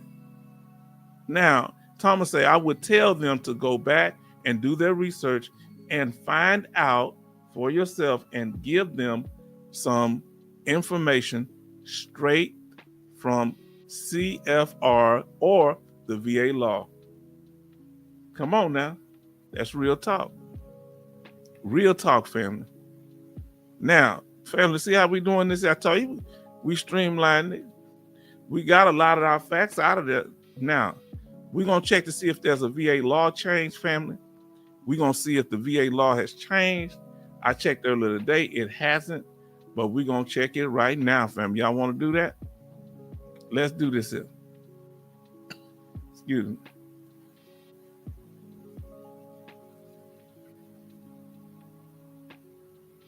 Okay, let's see. Let's see if there's any VA law change. Family, that's what we do here. Has there been any changes that at least reflected on the website? Now let's see.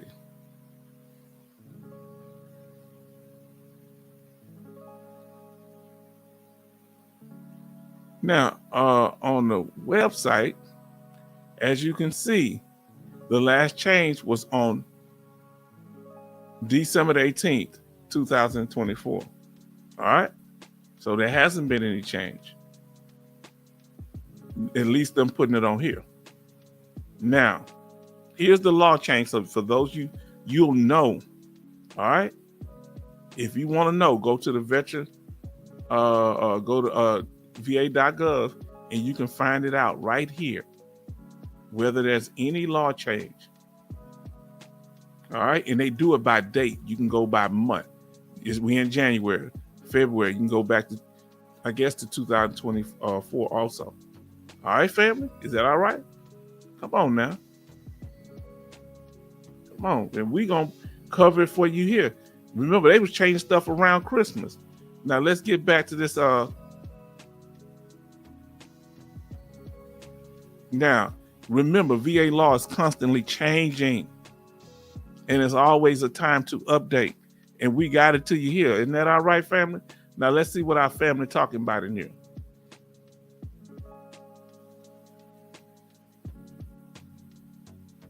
Unaccredited. Okay, so unaccredited. How much do they cost or charge? It depends on the company. We go back and watch our videos on Claim Sharks and what's the other one we had?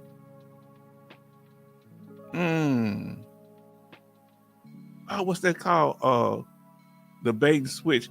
Well, some of them were charging basically all of your back pay. We might review that again, okay? But we got so many videos. Take me what different ones charge different things. So let's say, some of them flat fees. It depends. Watch our video on VA Claim Sharks and watch the video that we had on the bait and switch. Now, look what he said. Our brother said, I would invite them to the channel. Yes, because we're going to break it down here. Now, let's see what our brother say here. He's on his regular channel. He got off his troll account.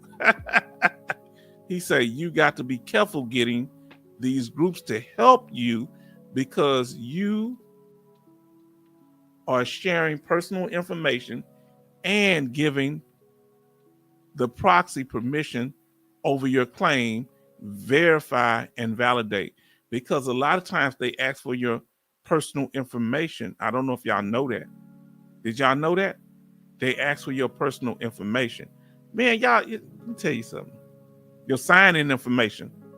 And that's what the government had a problem with. They wanted your login to see if you got 100% yet. That ain't funny, but that's real talk. Tell them, do they want their money? All of it. Yes. Now, hold on. Let's see what he said here. Tell them, do they want their money? All of it. Let's see. H-Town, did you get a big boy nap today? Nope, I wanted one. Now, Chaplain Davis in the house. Okay. Now, let's see here what we got. 5x, 6x, the increase. 5 times and 6 times the increase. Man, Brett, when is your appointment? And then next Monday, the 13th, 1 p.m. Chaplain Davis. Said, okay, Brett. Man, y'all think y'all make me want to pull this up. Let me see, can I get it up here? Family, you know what y'all make me want to do? Y'all make me want to pull it up. Let me see if I got it here, y'all.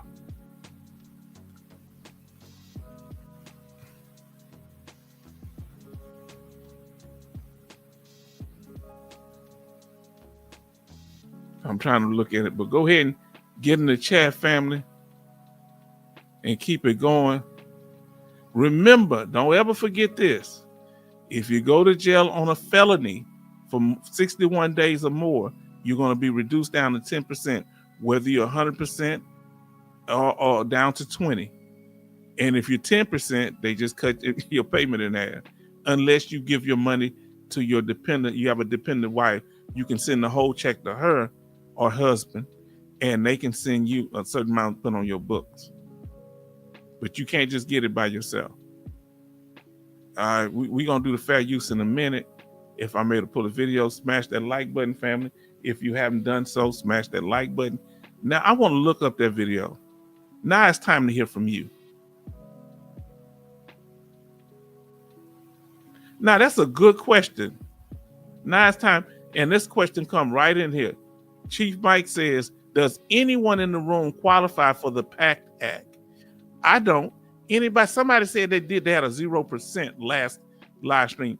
Anybody? Come on, let's chat it up. Now it's time to hear from you. You know why? Why are we going to hear from you? Because we're in the after party. Come on, family. Any questions, concerns, suggestions, anything that you've seen lately? Let us know, family.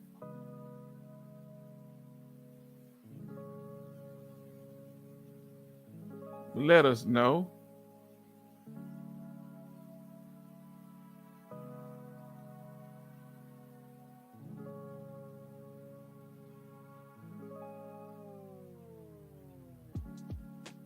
Now, while y'all doing that, I'm going to try to pull this up.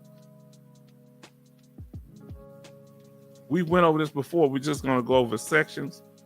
Let me see if we got it in here.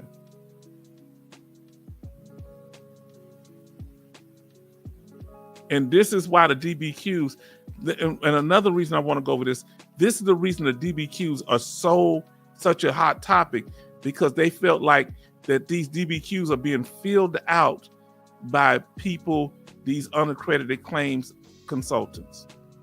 All right. Now listen to what he says here. Thomas says, if you have toxic exposure, whether abroad or at home, you really should check the VA to see if you qualify, especially, I think, burn pits. Now, let's see what our brothers say here. Come on, what's going on now? Okay, I received notification. This is Chief Mike. I received notification from the VA acknowledging my exposure during my career to hazardous materials as a firefighter. I received notification. I was around explosions, something similar, but it wasn't a PACT Act. I got this letter back in 99 and the other one in 2000. I was one of the people that was close to that sarin gas that was released over in Iraq. Now, listen to what our sisters say here. All right. Say, good evening, Mr. H-Town vet and veteran family. Welcome to all newcomers to the channel. It's 31 degrees in Dallas, Texas. Let me see what degrees it is here in Houston right now. Let's see what the degrees here in Houston. Give me a second. 49, and they say it's gonna get down to 30. She says, time for the cows to go into the barn, stay warm. And then our brother says, hi, Bionic Woman. Now listen what he says here. Question, if AFF firefighting foam included in PACT Act or standalone? We did one on the PACT Act. I don't recall, was that foam considered part of it, or is that separate? Now listen to what our Chief Mike said. Yes, AFFF is part of it. Okay. We covered most of them. Go watch our video on the PACT Act. We're going to go into more detail about the PACT Act. We did a whole thing. Y'all remember that? And what we need to do is an up-to-date one to current changes, because there seemed like there's been current changes on the PACT Act. We did that, what, about a month ago, right? We went over the whole PACT Act, a live stream. Check it out, Brother Charles. We be covering all this stuff, but we need to go into this, the AFFF dealing with the firefighter foam. Now, I think John McCain was exposed to it, because, you know, if you watch a video, he was actually on an aircraft carrier when it exploded. You could see him in the video getting off and them spraying that foam and stuff. Now, family, let me see. Can I pull it up? Of course I can pull it up. What I'm talking about? Let me see. What I'm gonna do, I'm gonna pull it up. Y'all listen to Brother Chief Mike is putting out good information. Have you come to one of these live streams and not got good information? Come on now. He says AFFF is aqueous foam, aqueous film, foaming foam. Okay, that's what that stands. I never knew. Is it mainly on ships? Did they use it on land or just mainly on ship? Was it meant to just cancel a fire out? And if anybody here was a firefighter, put something with a firefighter uniform, something that symbolized firefighter. If you was a firefighter in the military, put something showing it. Everybody show love to Bionic Woman.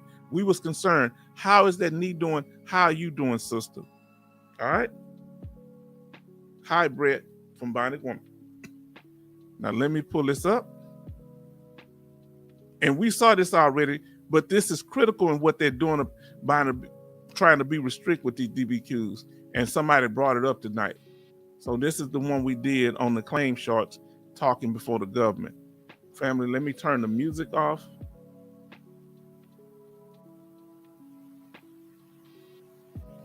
Oh, here we go.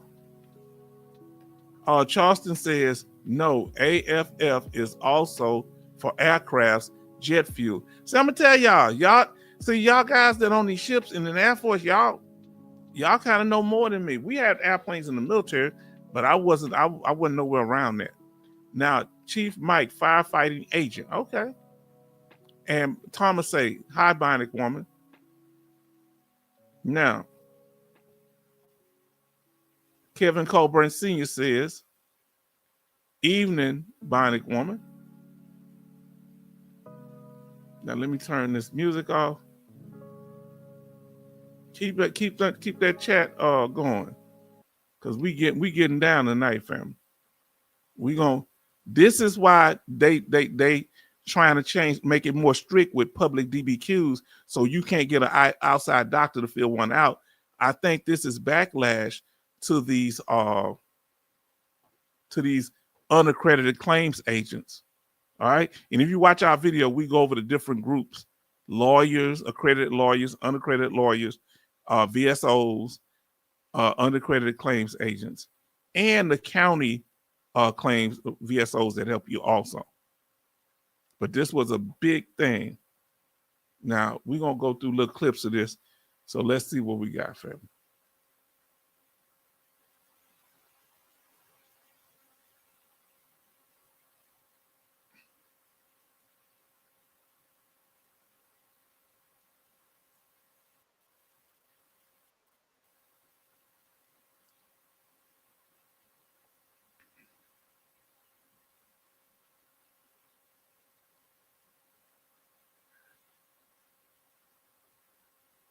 I don't know.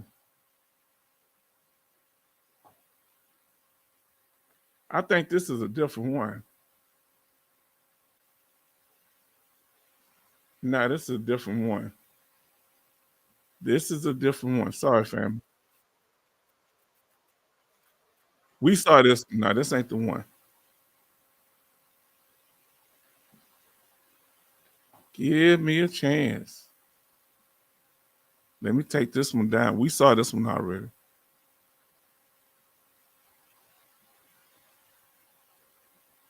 Let me see what y'all doing on that chat, though. Now, Bonnie Woman, hi, Thomas, Kevin, Cobart Sr., and Brother Charleston says, AFFF was started on ship conversion late 1970s, like 1977. Tell me, when did they stop using it? When did they stop using it? When did they see it as a risk of veterans, military personnel? I mean, let us know. Let us know, family. When did they stop using AFF? Yeah. Now,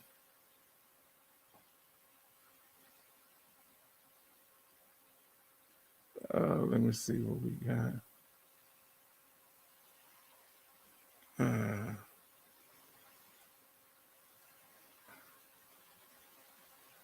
I think I found it. I may have found it.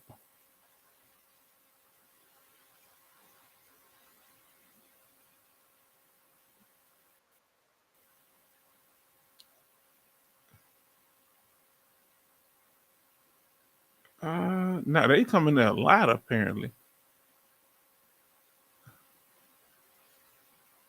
They come in there a lot of people. Boy, I got to look for this. Hold on. Let me see, can I find it a different way? Because I want y'all to sit back, and I appreciate your patience. I want y'all to sit. Let me see.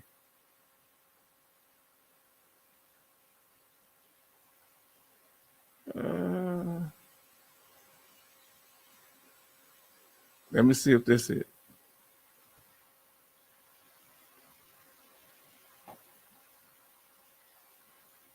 I think I found it. I found it, family. Here we go. Here we go. Now we cooking with Crisco, family. I apologize for the delay. I'm gonna share my screen with this. Okay. This the one we went over. We did almost a 6-hour live stream with this. Now he said he don't know when they stopped using it, Brother Charleston. Let me look on this here. Brother Charleston say don't know when they stopped using the AFFF. Now, Chief Mike says they used it to use protein form. Okay. Now, Charleston say, Chief Mike, yes, animal fat before. What? Hold on. I'm confused. They use animal fat as a way to extinguish fires? Please tell me. I'm kind of confused. What? How so? Now, listen what Chief Mike says. They started using the dangerous stuff in the 1980s. Give us an example of some of the dangerous stuff that they would use. It has PFAS in it. Tell me what that acronym stands for, my brother. While y'all doing that, we're going to pull this up and we're going to go over some of these sections that y'all, because our brothers knew, and this is pertinent because of the fact they're talking about these unaccredited claims agents and DBQs trying to make it stricter That's why this thing, nothing happens in a vacuum. We went over this a month ago. Before this, they started trying to make it where you being more scrutinizing on DBQs. There's no proof that they saying you can't use them anymore. Until I get the proof, I'm going what I got. Now, he says soap is animal fat. That is true. My Lord, now you got me really tripping out. All right, fam. Now listen here. I want y'all to sit back and peep game, okay? Listen to this. Most of the people, she's a veteran herself. I want y'all to sit back and listen what they're talking about. We covered this before, but this is what dealing with these VSOs and these unaccredited claims agents. Listen to it. All right, we ain't gonna be alone, but try not to be. Let's do this. I'm gonna pull it up full screen. I'm gonna mute myself. Yes, thank you. All right, Madam Chairwoman, are you ready to begin the hearing? Yes. Please provide your 5-second countdown. Good afternoon, everyone, and welcome to this afternoon's Joint Disability Assistance and Memorial Affairs and Oversight Investigations Subcommittee Oversight Hearing on VA Office of General Counsel's OGC Accreditation, Discipline, and Fees Program. Today, we are taking an in-depth look at some of the VA's accreditation programs and the activities of VSOs and accredited attorneys and agents in assisting veterans applying for disability benefits. We will also closely examine similar activities taking place outside the reach of the accreditation certification. Since ensuring competent representation is of the utmost importance to veterans as they pursue access to benefits for which they are eligible. Today will give us a chance to hear from VA, VSOs, and others on the current realities of disability claims services, as well as highlight areas that may need to be better addressed. For background, the VA Office of General Counsel, OGC, runs an accreditation, discipline, and fees program for individuals and organizations that seek to assist veterans in applying for VA benefits. The accreditation program was created to ensure veterans' claims representatives are of good moral character and have a basic understanding of the veterans' claims process. The program also gives OGC the ability to review any fees that claims representatives charge. Importantly, accredited agents and attorneys are only allowed to charge fees after VA has issued an initial decision on benefit claims.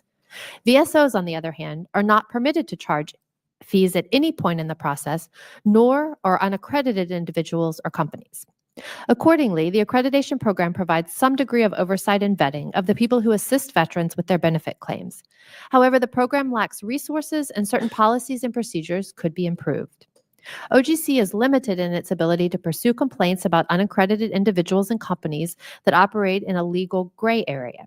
These companies often charge veterans hundreds, if not thousands of dollars to assist with a VA benefit claim, something VSOs must do for free, constituting a major loophole in current law.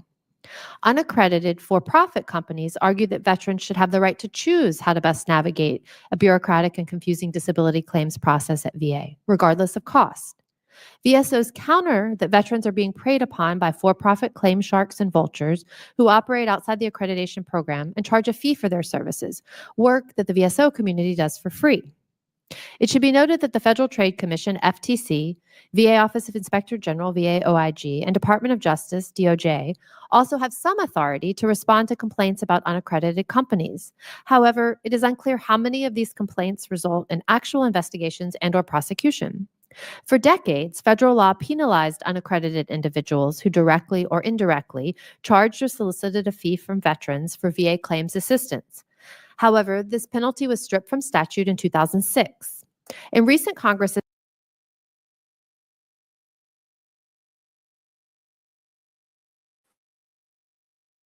So, family, they used to have a law that people couldn't represent people, could not represent. Did she say nasty? Did she say nasty? Hold on. That's what she said? Hold on, family. Hold on. Now, do you think they need to bring the law back where people that try to represent veterans outside the accreditation process that they had in 2006 that they dropped? Do you think they need to bring it back for these unaccredited people that help out here? They're talking about certain ones.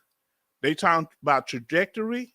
They're talking about VA Claims Insider. They bring them up by name on this thing. They out of Austin. Now, what do y'all think, family? Let's see what y'all got here.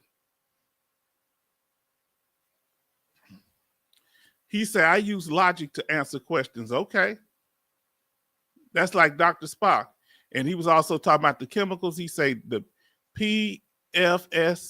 PSAF, also known as forever chemicals, because they don't break down easy in the environment. Oh, Lord. Now, listen what she says here. Healthcare providers complete a DBQ are approximately equipped, or no, healthcare providers completing a DBQ, this is our sister last night, are appropriately equipped with the information they need to submit DBQs successfully, of course, because they're licensed doctors and healthcare professionals, just like the ones that the VA sent us to the CNP exam. But my question to you, my sister Alaskanites, and to the rest of the veteran family, if we get one through one of these non-accredited claims agents, that they can set us up with a doctor that's certified, is that okay too? Talk to me now. Now let's see what our sister Laskanite says.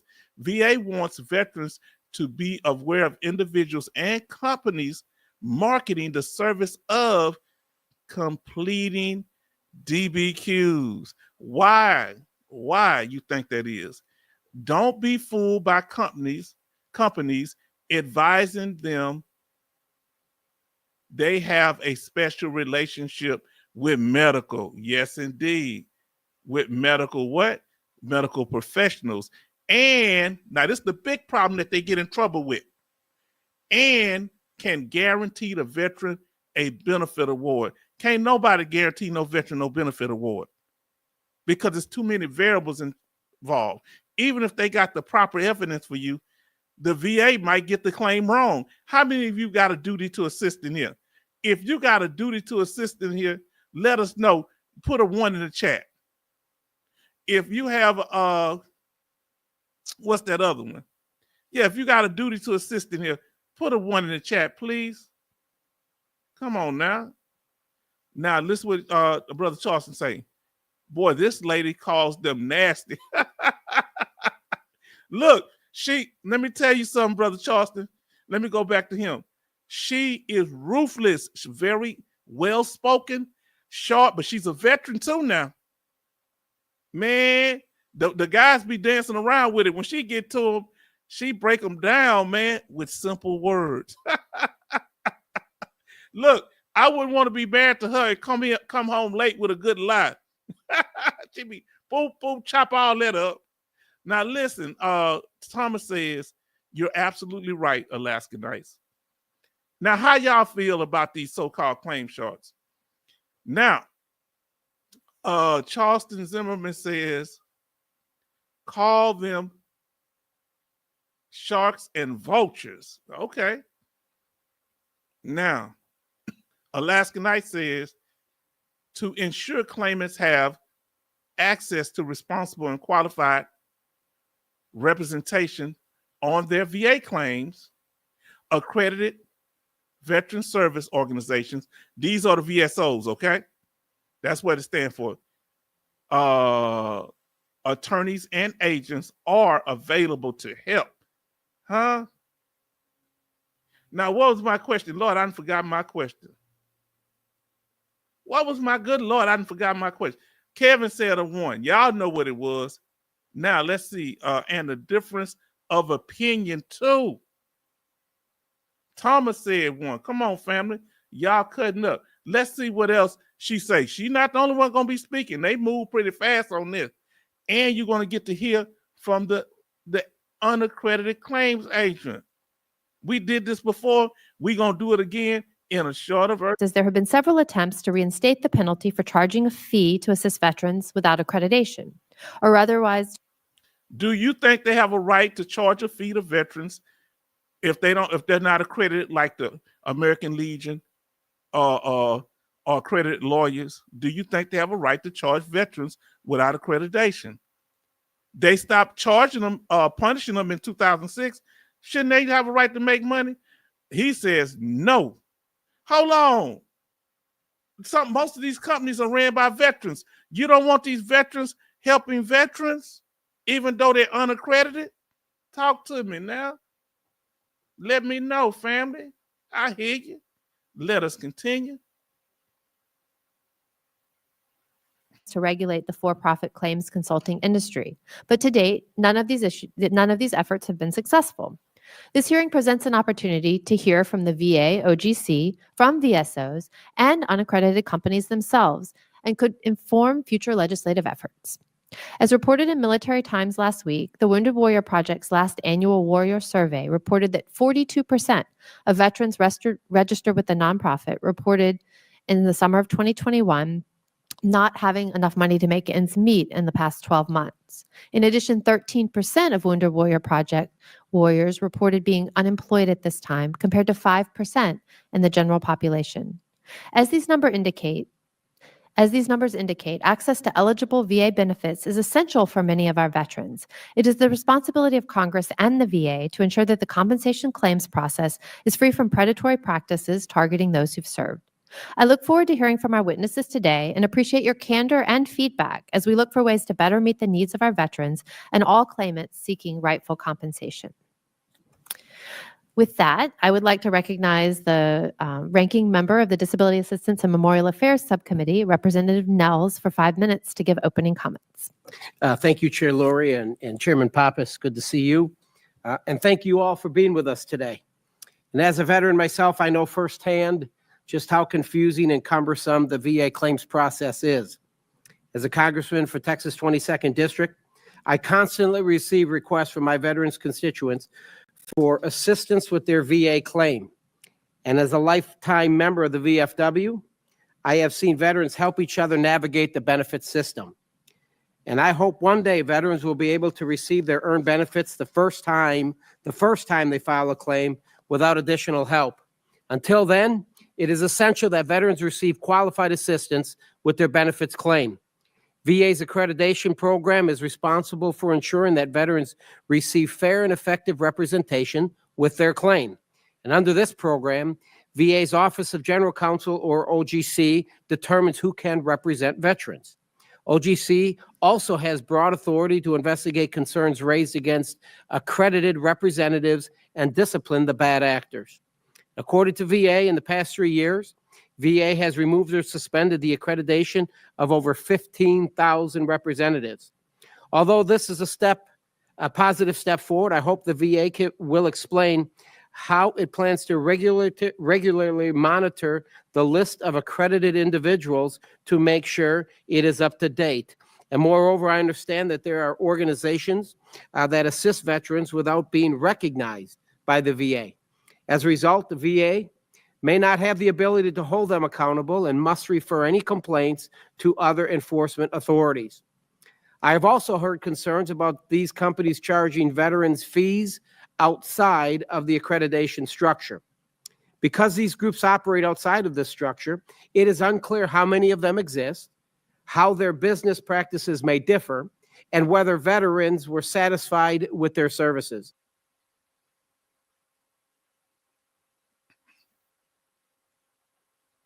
Okay, family, I got a question for you. Family, if these companies are so shady, why veterans keep going to them? Now, he say just because, Kevin Kobar Sr. says, just because you are a veteran doesn't mean you take advantage of other veterans because you don't care about the veteran. It's about money. Hold on now. They got one on here. He's an officer. A couple of them are officers, and and one was a lawyer. Now let's see what he says here. Y'all see y'all. I'm hearing y'all position. Charleston says, why doesn't the media report this about veterans not having enough money? You notice on the regular news, they don't talk about VA compensation, how you can get your benefits, or how bad veterans are suffering financially. I'm talking about, come on now. This is a real problem. Why do y'all think? I got my reasons, my opinions. Why do you don't answer our brother's question if you can, if you have an answer? Why do you don't think the media talks about us suffering like this? Now, apparently the government know that we're suffering as veterans and we're not getting. And while we here, family, give me a second. I forgot to, I showed it, but I didn't say nothing. So please forgive me. I want to say fair use, family. So, fair use. Let me pull this all the way up. This video is for educational purposes. So fair use.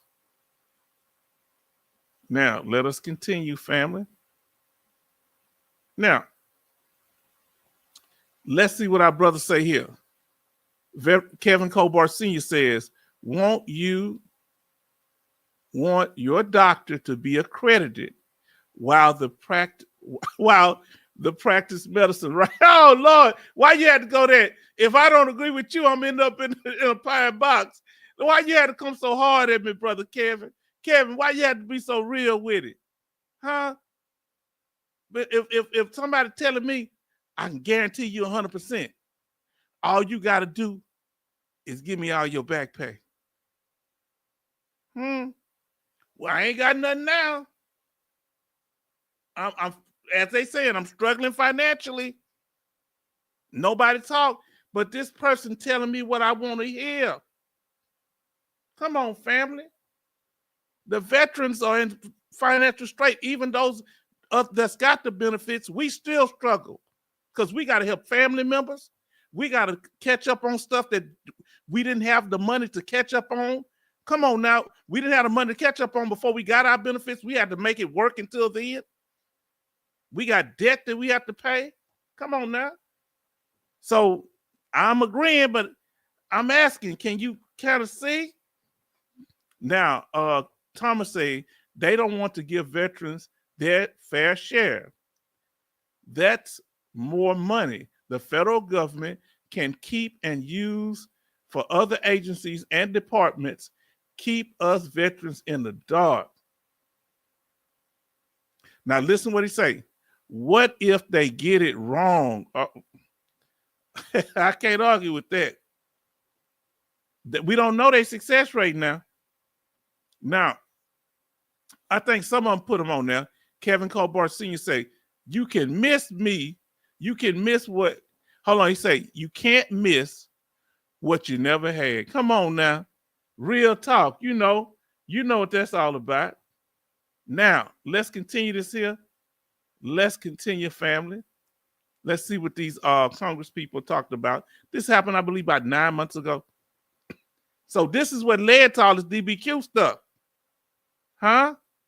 Because they saying people getting these DBQs done, these evaluations done by these, with these loan sharks being a part of it.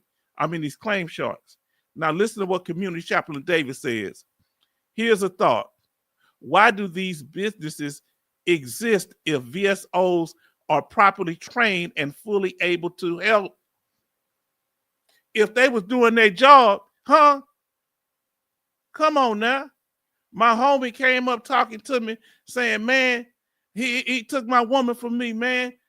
I say, you wasn't doing your job, dude. He didn't take your woman. She was just ready to go. Huh? So if the American Legion ain't helping the veteran properly, are they? What are the numbers on the American Legion on their success rate in helping veterans with their claim? The Veteran of Foreign Wars, the VFW, what's their success rate? Huh? What is the success rate of what's the other one? Any of them, the state or local ones, or the DAV. Come on now, family. Now listen what he says, because the VSOs ain't invested. Now I'm confused. If the unaccredited claims agents are getting their money from the veteran, either a little bit up front or they get your back pay, basically, most of your back in some cases, who paying these VSOs? The federal government. So they get paid. You telling me they get paid whether your claim get approved or not? So that's why Kevin Kobar Sr. is saying, because the VSOs ain't invested. They gonna get their pension. They gonna get their little money, their little paycheck regardless whether your claim is approved or not. Come on now. Am I being messy? Huh? Was it my brother Jason? I'm yelling it because ain't nobody else telling it. Now, Thomas say, preach H-Town. Now, let's see what Brother Charleston say. I know my county, VSO, didn't know exactly helping with my DBQ in 2019. I had to fix it myself. That's unacceptable. You shouldn't have to do it if they're there to help you. How you got to fix it yourself, brother?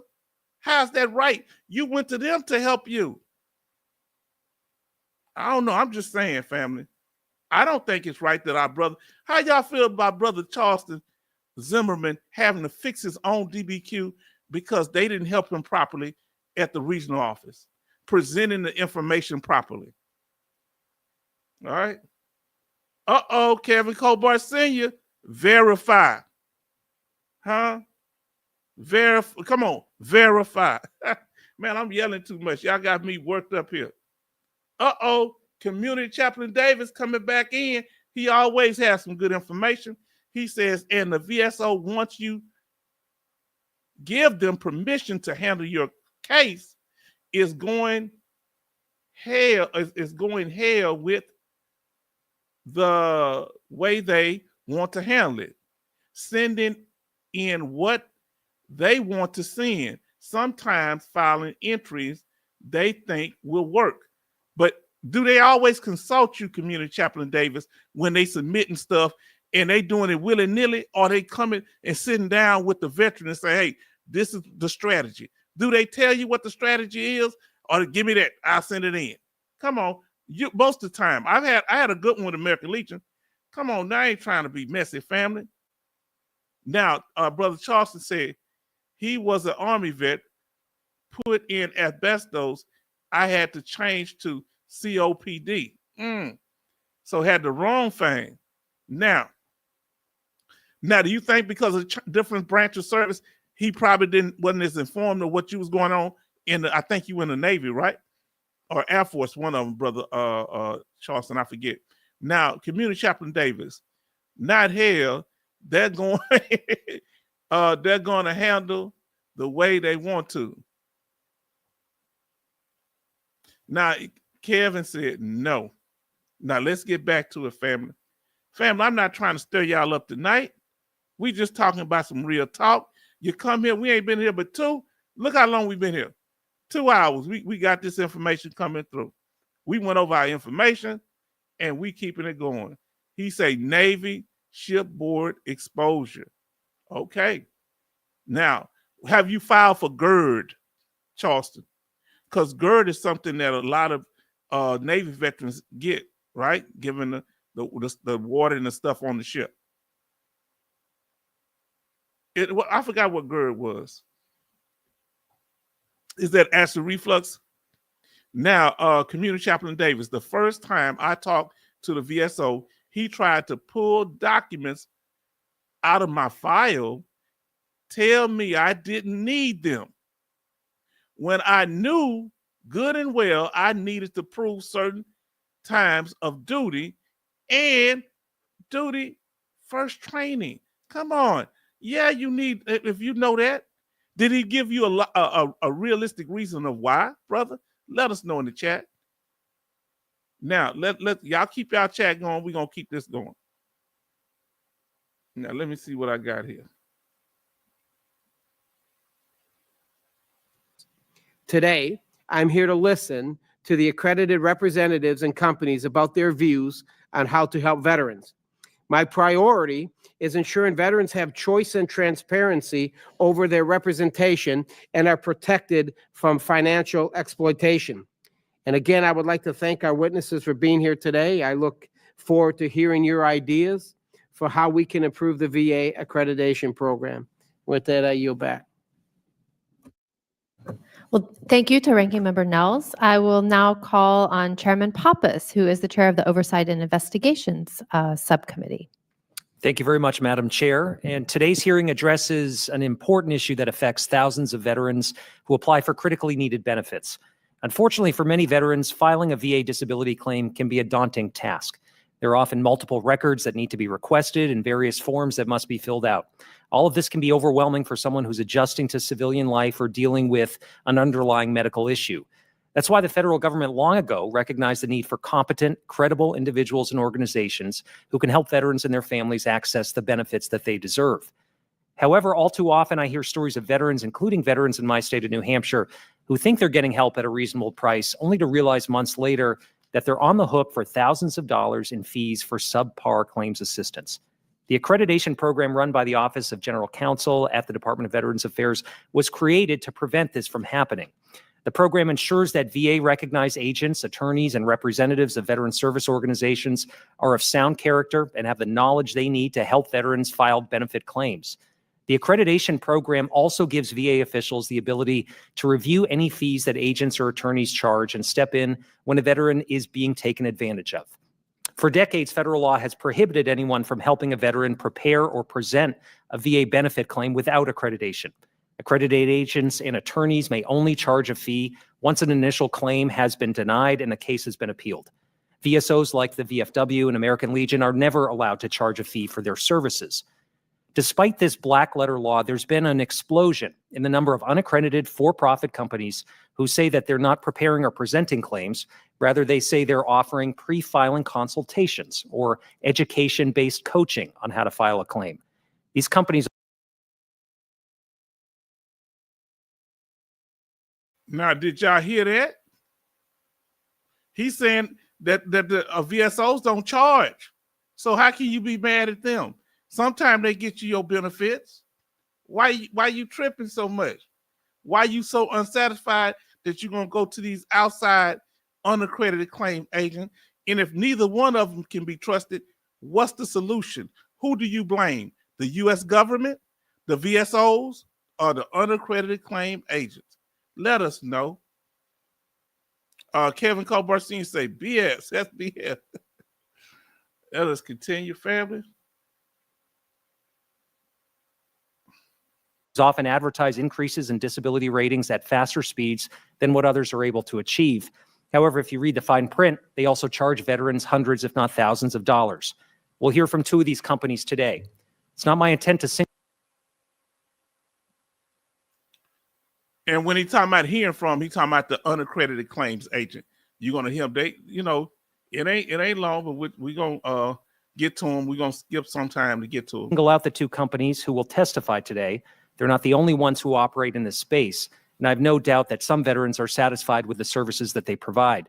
But there are many other veterans who have complained about exorbitant costs, hidden fees, difficulties canceling a contract, aggressive marketing emails, rampant collection calls, and other predatory practices that many unaccredited companies employ. Some companies even solicit veterans' e-benefits usernames and passwords or try to gain access directly to people's bank accounts. We've seen some of these practices from both the companies represented today and from a third company, VA Claims Insider, that refused to appear before the committee. These practices are harming veterans and simply can't continue, and it's up to Congress to do something about it. So regardless of the arguments for or against these companies' business models, let's be clear. They're charging a fee for claims assistance, and by doing so without accreditation, they're evading government oversight. So put simply, if you assist a veteran in the presentation, preparation, or prosecution of a VA benefit claim without accreditation, you're operating outside of federal law, and I believe this needs to end. VA's accreditation program isn't perfect, but it's served veterans well for many years. It provides some assurance that those who have answered the call of duty are not being bilked out of the benefits that they earn through their service and sacrifice. As far as I can tell, the only reason a company would choose not to seek accreditation is that they stand to make more money outside the reach of VA. Let's take a look at Trajector. On October 18th, in a filing with the SEC, Trajector reported $58 million in annual revenue from its veteran services segment, a 35% increase from the prior year. That's $58 million that could have helped disabled veterans, but instead padded the pockets of a for-profit company. Some veterans may be willing to pay the fee if the services they receive are worthwhile and a company's business practices are above board. But without adequate oversight through the accreditation process, we simply can't ensure that this is the case. Companies like Trajector seem to view government oversight as a nuisance and a mere cost of doing business. In this SEC filing, Trajector listed the following as a risk to potential investors. Quote, "We may be subject to complaints, allegations, and related inquiries and investigations by the offices of Attorney General, the VA Inspector General, or state enforcement agencies," end quote. It turns out these comments were prescient. The VA Office of General Counsel has in fact advised Trajector to cease all unauthorized claims assistance. Referrals have been made to the FTC, to the Office of Inspector General, Department of Justice, as well as the Florida Attorney General's office. I'm working with the GAO to investigate whether current laws are being adequately enforced, and I believe that Congress should do more. I support efforts to reinstate the provision that existed for decades in federal law that imposes criminal penalties on anyone who charges veterans fees to assist with their benefit claims without accreditation. So I welcome the opportunity, Chairwoman Laureate, to work with you, to work with Ranking Member Mann and Ranking Member Nels on these efforts. And at the end of the day, this is about helping veterans access the benefits that they've earned. And I believe that will be the focus of today's hearing. So I thank you, Madam Chair, and I yield back the balance of my time. Well, thank you, Mr. Pappas. I now recognize the ranking member of the ONI subcommittee, Mr. Mann, for 5 minutes. Great. Well, Chair Laurie and Pappas and Ranking Member Nels, I appear to be batting cleanup today, so I'll keep my remarks brief so we can get into the discussion. I also have another.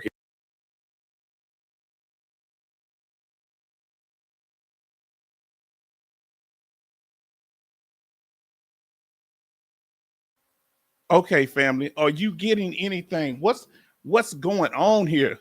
So our brother Kevin says, I'm not doing this. Like I said, we need to go over things like this and absorb this information. Not meant to upset you. We went over this before. We're breaking it down again. Now, Kevin says, I think the system needs to be overhauled. Starting at the top with the government, who needs to be over? Do we need an independent, objective, what we call it? Love just came in the room. Everybody show love, some love, family.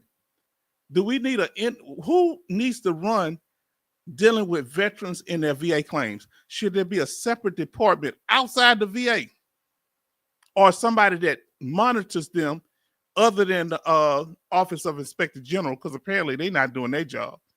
How does it need to be overall, Kevin? Let us know. Now, Community Chaplain Davis says, I like the idea of going to state military affairs, VSO, assigned to my county. Yeah, I like that too. They get paid by the state.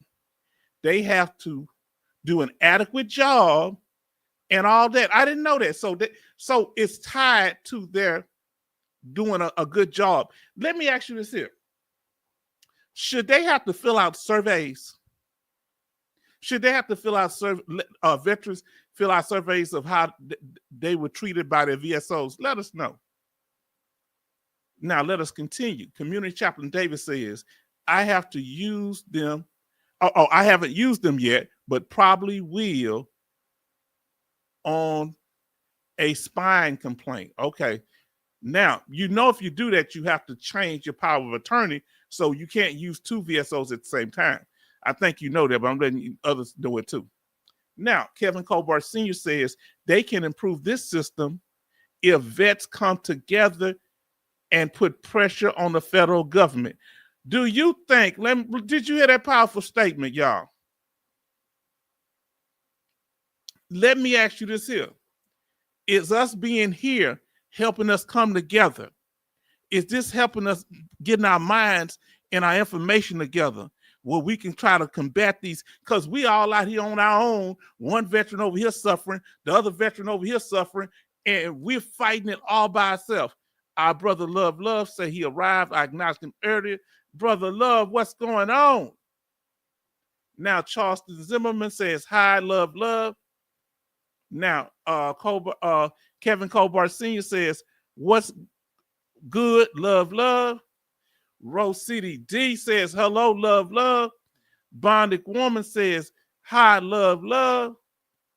Then we got our brother Love say, regardless, Congress needs to set a flat fee, pump the brakes on claim sharks.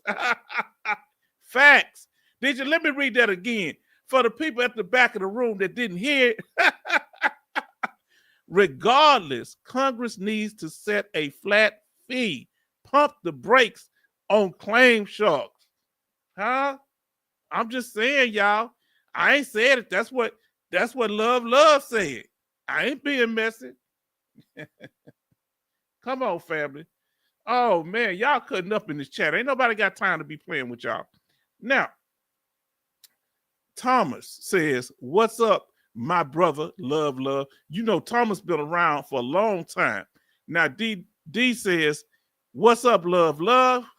And Brother Charleston says, "Yes, a first step survey for county VSOs." Now, what about not just county? What about the ones at the American Legion, DAV, and similar organizations? And Veteran of Foreign Wars. Coasty say hello. Oh, everybody show love to Coasty.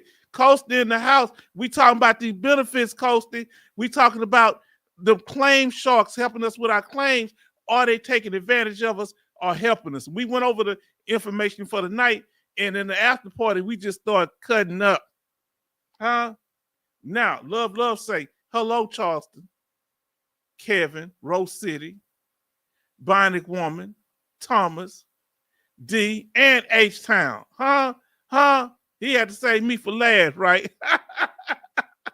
Oh, Kevin Colbart Sr. say, what's up, Coasty? Now, Thomas said, I had good luck dealing with my regional VA benefits and VSO officer with my claim years ago. I had one person at the VA who helped me, guide me in the right, two. One helped me file for PTSD. The other one helped me, but he told me, I'm going to help you get to 50%. After that, I can't help you.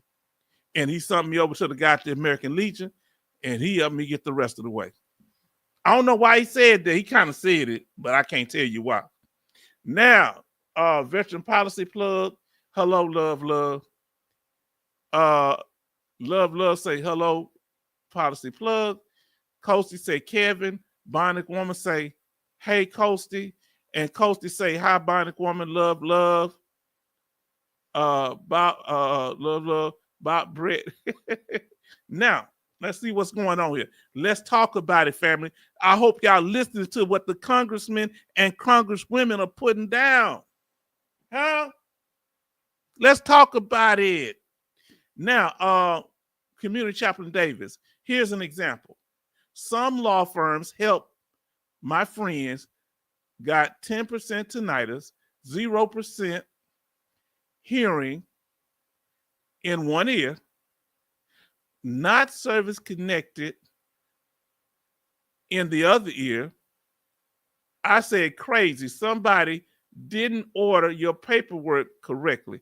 How you service connected for one ear and the same thing that damaged one ear didn't damage the other ear? Come on now. Make it make sense. Now, veteran policy plug say, hey, Coasty and Bionic Woman. Now, if I miss you, let me know because y'all moving fast and it skips up. Now, Love say, the VA created this mess. Long wait times, delay. Claim sharks would not have any chance if was not for the VA. Now, let's see what we got here. Then, Community Chaplain Davis didn't word his document correctly. Okay. Now, Coasty says, hi, Bionic Woman, Brett, love, COP. Love says, hello, Coasty Chaplain. Now, let's see what we got here. Coasty said, hey, Brett, love, veteran policy plug, Chaplain. Then we got in here, I noticed a lot of OG VSOs that used to be very helpful have retired in my area. Mine retired 2 years ago. And I still got his number, my friend. I ain't gonna ever forget him. Did you hear what I said? He helped me out. He's the main catalyst. That man called me when I was riding down the road here in Richmond, and he said, "You got it." And I was so, I giving up on the VA disability thing. I said, "Got what?" He said, "Your compensation." I said, "What? Really?" He said, "You got 30%, but hold on." I said, "What you mean, hold on?"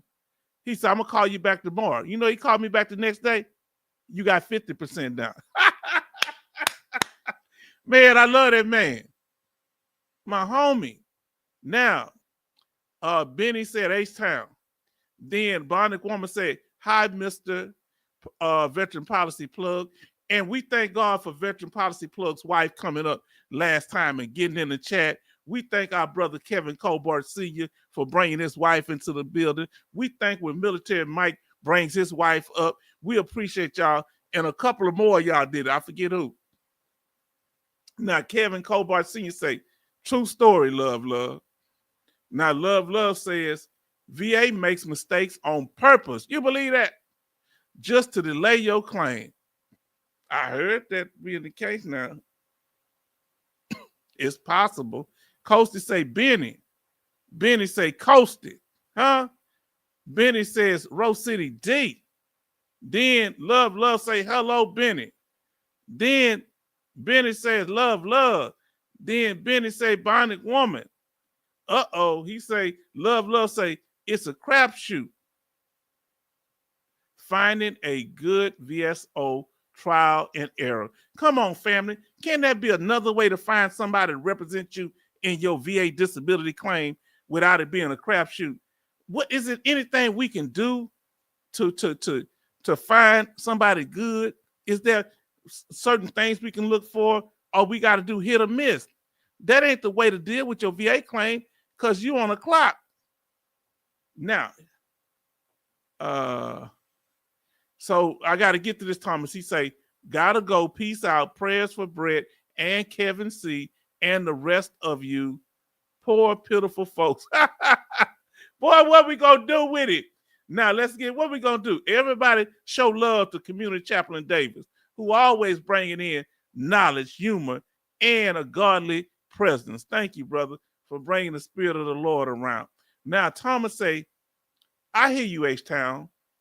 That was one of my inspirations to start my helping veterans because of what my VSO did for me many years ago." Man, let me tell you something. But that's here to miss now. Everybody show love to Community Chaplain Davis on the way out. Bonnie Woman say, "Hi, Benny." Love say, "Hello, Thomas." Love say, "Bye, Davis." Excuse me, y'all. And then Kevin says, "Thanks, Community Chaplain Davis." And Bonnie Woman says, "Good night, Chaplain Davis. Salute." Now, let's see what we got here, family. Let's get back to the business, because these Congress people, they put good information out there. I got to get into.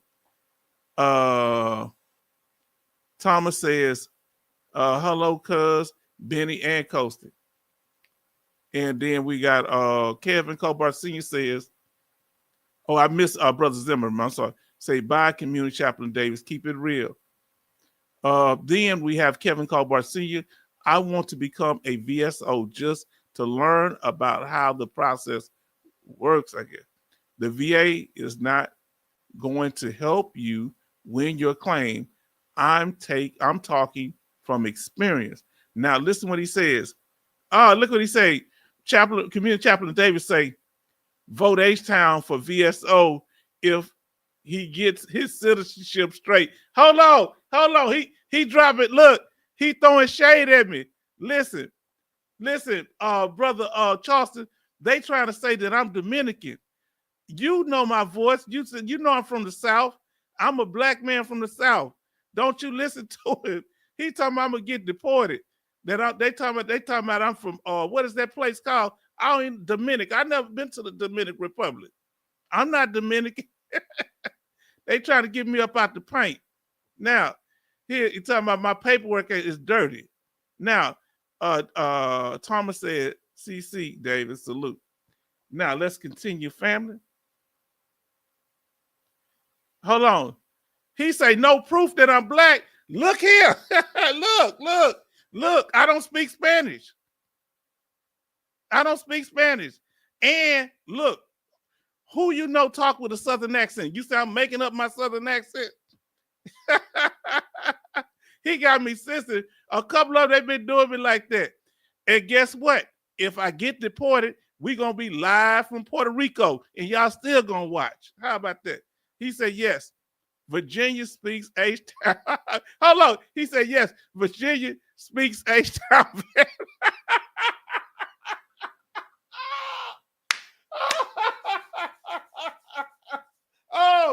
Oh, so y'all joking, but if I get deported, it's going to be y'all responsibility to get me back up in here.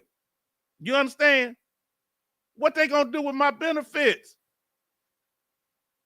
Now, brother, Veteran Policy Plug says, thank you to the family calling it a night. Then Coasty said, Thomas. Now, he said, Puerto Rico on dial-up. Hey, I'm good.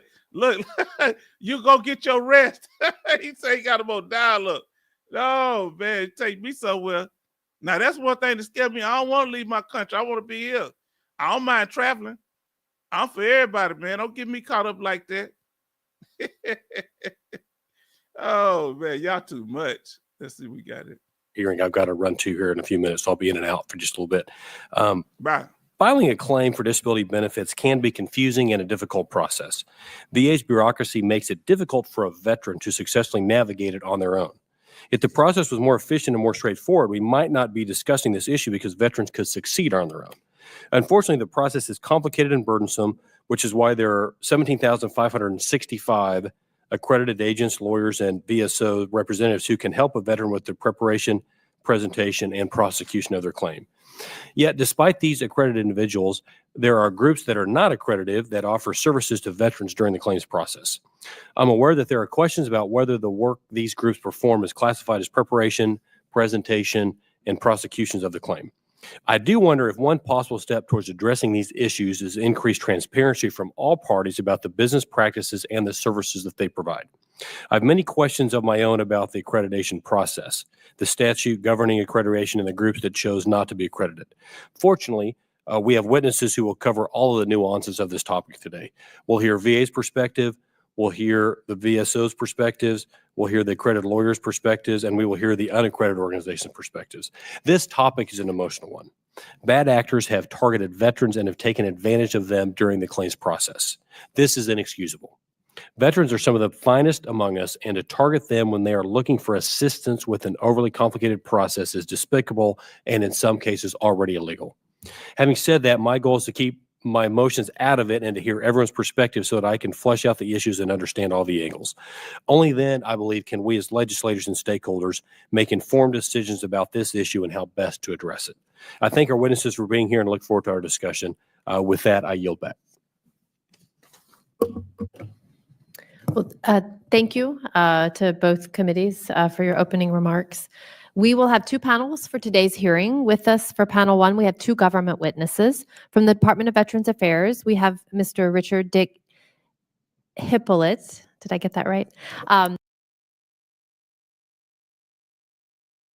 Okay, now family, what we're gonna do, we're gonna move up to the part when the veteran claim officer talk. Let me see what he's saying here. Bonnie wants to say good night, Mr. Veteran Policy Plug, and Thomas say salute, Veteran Plug, good night. And she says Puerto Rico is a U.S. territory. You might be all right. Oh, did y'all hear that? Come on now. Come on, I ain't going nowhere. I can go to Puerto Rico and hang out with the homies over there, my Latin homies. You understand? I ain't going nowhere. Let them go. That's a U.S. territory. I can come back. Well, I better come back, Chief Mike. Please tell me I can come back. I'm scared to leave the country now. Look, Love say the new system is like a crazy maze. Congress make The new system. Oh, so you're blaming them. Now, here we go. Now, I live in Texas now, Charleston, but I lived there for 6 years in Virginia. And I consider it, some people say it's a southern state because it's southern people there. Some say, I don't know, but it's a southern state. It's the most northern. But Maryland is not considered a southern state, right? Now, Chief might say hello to anyone that I have missed. I stepped away for a few minutes to catch the game. Okay, we talking about these claim sharks and different stuff here. Then Love say hello, Chief Mike. Now, here we go. Brother Charleston say, I left Norfolk, Virginia in 1981. Took me 2 years to drop my Virginia accent. I think I had a Virginia accent because my family say I talk different when I got back down to Texas. Now, let me ask you a question. Were you stationed at Norfolk Naval Base or Oceana? Were you stationed at one of those bases, Brother Charleston? Let us know. Now, let's see what do y'all think of what they're saying so far? Deputy General Counsel for Veterans. I'm going to pull it up. What I'm going to do, give me a second. Like I say, fair use. I'm going to pull it up to the non-accredited agents talking. Give me a second. Come on, family.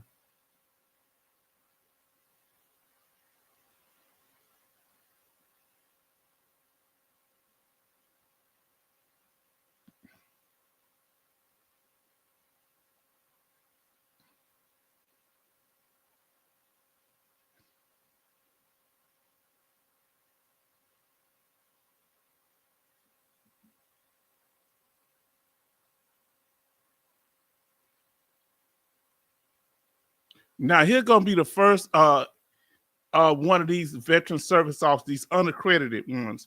You tell me what you think of what he says. All right, family? Let us know. For those of you still in here, this is the after party, so you don't have to stay if you don't want to. This is just the after party. This is a video we went over before. So let's see what he says here. Now, you didn't miss, you can go back and watch on live. You didn't miss much. We doing more chat, and we talked about a few things. You didn't miss much. You can go back and catch it on the replay. Love, hello, Chief Mike. Y'all catch him up, though. Brother Charleston says, I left Norfolk, Virginia in 1981. Took me 2 years to drop the accent. And then he says Norfolk Naval Base. He was there in Norfolk. I've been there too. I went there in 1992 when I got out of the military. I was there from 92 to 98. How long is that? 6 years? Yeah, that's 6 years. Now, let's hear the first one talk and tell me what you think about this other accredited. And like I said, we're in the after party. Y'all don't have to say now. We stay now, but those who want to, we're going to watch the two unaccredited people talk. Accredited claims agent organization.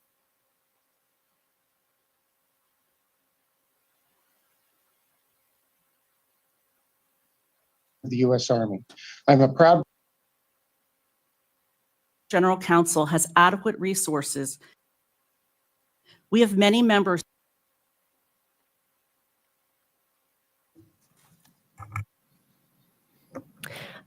Thank you for your testimony. I would now like to recognize Mr. Taylor, who's joining us remotely. He's on. Good afternoon, Chairman Pappas, Chairwoman Luria, Ranking Member Mann, Ranking Member Nels, and members of the committee.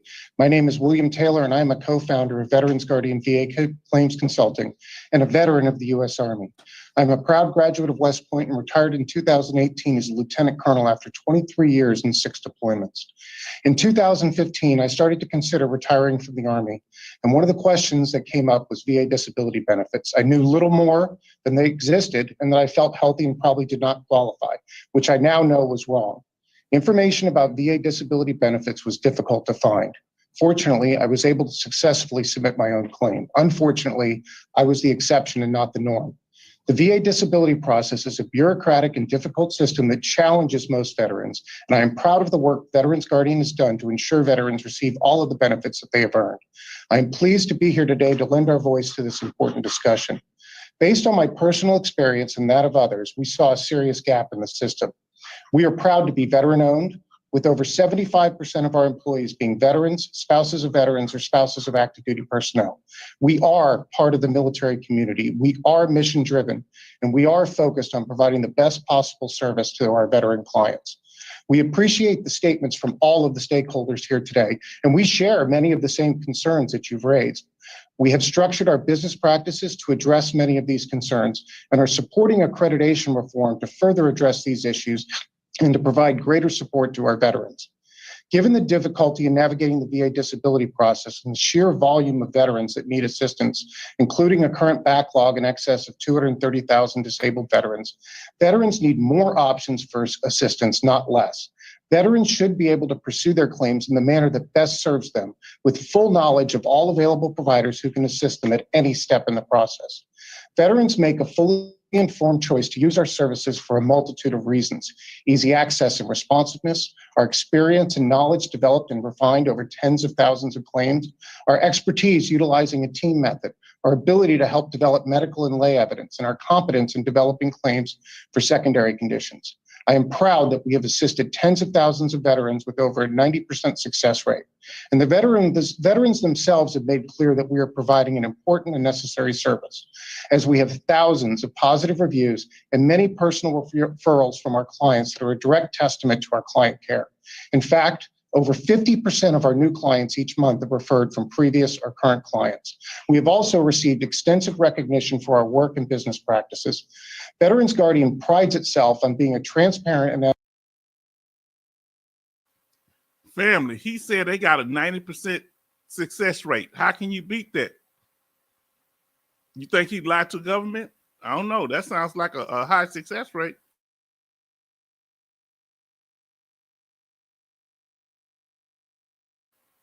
Love say they should only get a flat fee.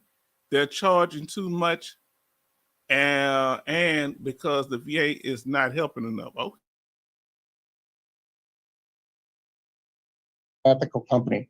From our first interaction with our clients, we have designed our system so that no veteran chooses our services without fully understanding their options and how our business works.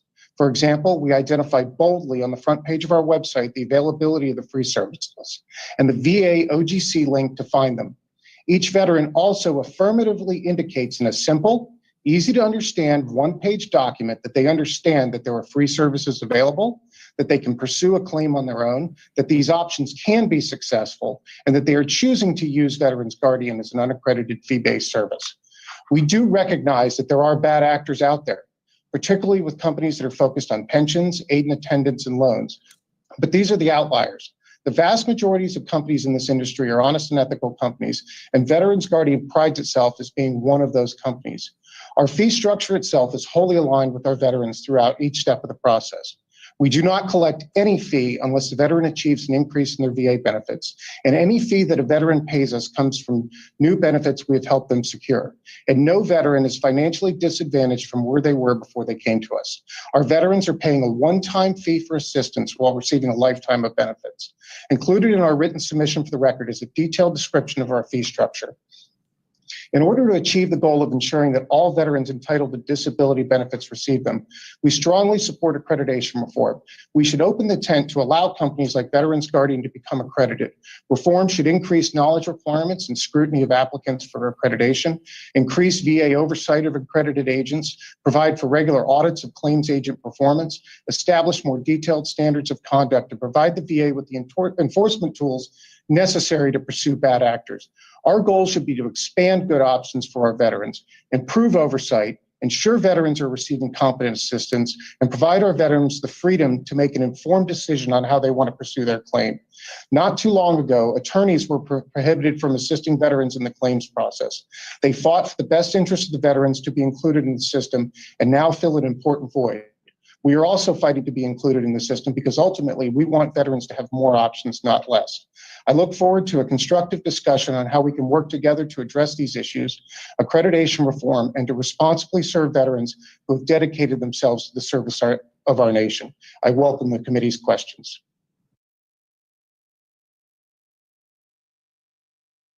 What y'all think of what he said? Do you think this unaccredited claim agent, do you think his company is pretty good, Guardian?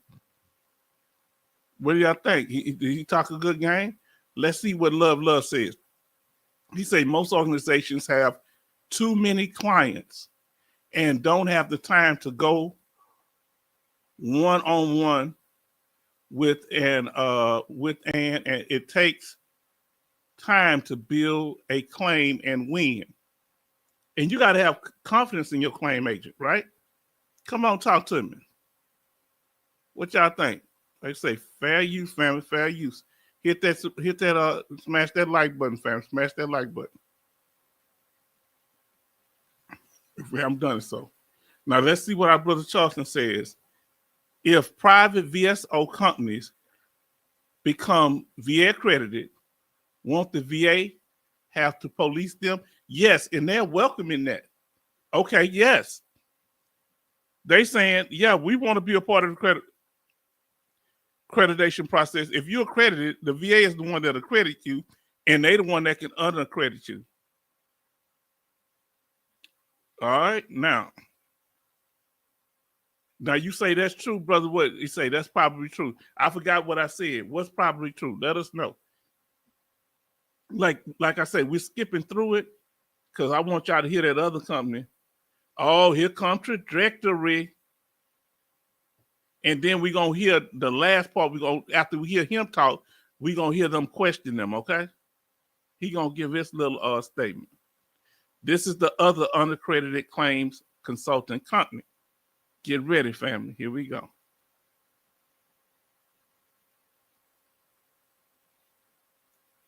Share with you information about our company, its mission, and its operations. Trajectory Medical is an evidence-based medical consulting service that offers veterans around the country the opportunity to identify disabilities that they have and to obtain the medical benefits that they deserve and have rightfully earned. Companies like Trajectory Medical offer a service that is not currently being provided by free VA-related entities. And it's for that very reason that Congress has repeatedly upheld the fundamental right of veterans to obtain evidence and medical consulting from private for-profit medical professionals. Most recently, this happened with the law that required the posting of disability benefits questionnaires on public-facing websites so that private medical professionals had the ability to use those forms to support VA claims. In addition, we can go back to the late 1980s and the Veterans Judicial Review Act, which also mentioned the importance of having veterans submitting private medical evidence in support of claims. These companies are not OGC accredited, and quite frankly, they shouldn't be, because they are already effectively regulated by the state licensing medical boards that govern their activities and the other ethical standards that they're required to adhere to as medical professionals. Now, I have I'm an Iraq veteran myself and retired from the United States Army. And before coming to Trajectory, I directly represented veterans in all aspects of their VA claims as an accredited attorney, from initial claims all the way through to cases before the U.S. Court of Appeals for Veterans Claims.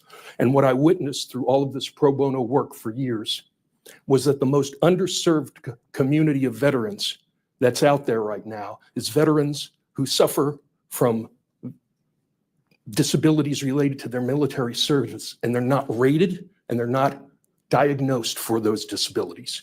And there's also veterans who are service connected, but horribly underrated for the disabilities that they suffer every day.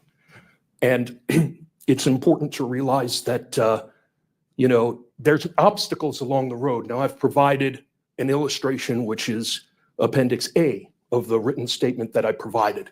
And that is a document that shows the road to VA benefits and obstacles along the way to getting those benefits. The first obstacle rests with people like me, accredited attorneys, and accredited VSOs. And the reason why is because we don't require any medical licensure or medical training to be accredited. And we don't have the ability to look through and find undiagnosed medical conditions that veterans suffer from, and then complex theories of service connection like secondary service connection, aggravation, presumptive service connection. The second major obstacle is with the treatment providers, whether it's private or providers at the Veterans Health Administration hospitals. The problem there is that treating doctors are not often experienced with complex regulatory standards that talk about service connection, causation, and loss of ability to earn an income.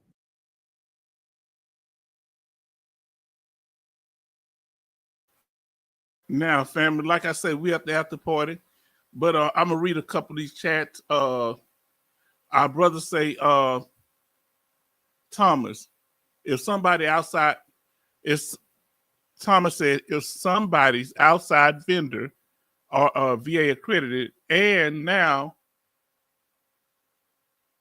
what they're doing, I'm okay as long as they do not overcharge veterans.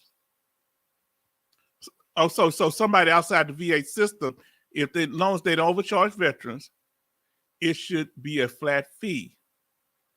Some of these new VSOs are not as knowledgeable. Okay.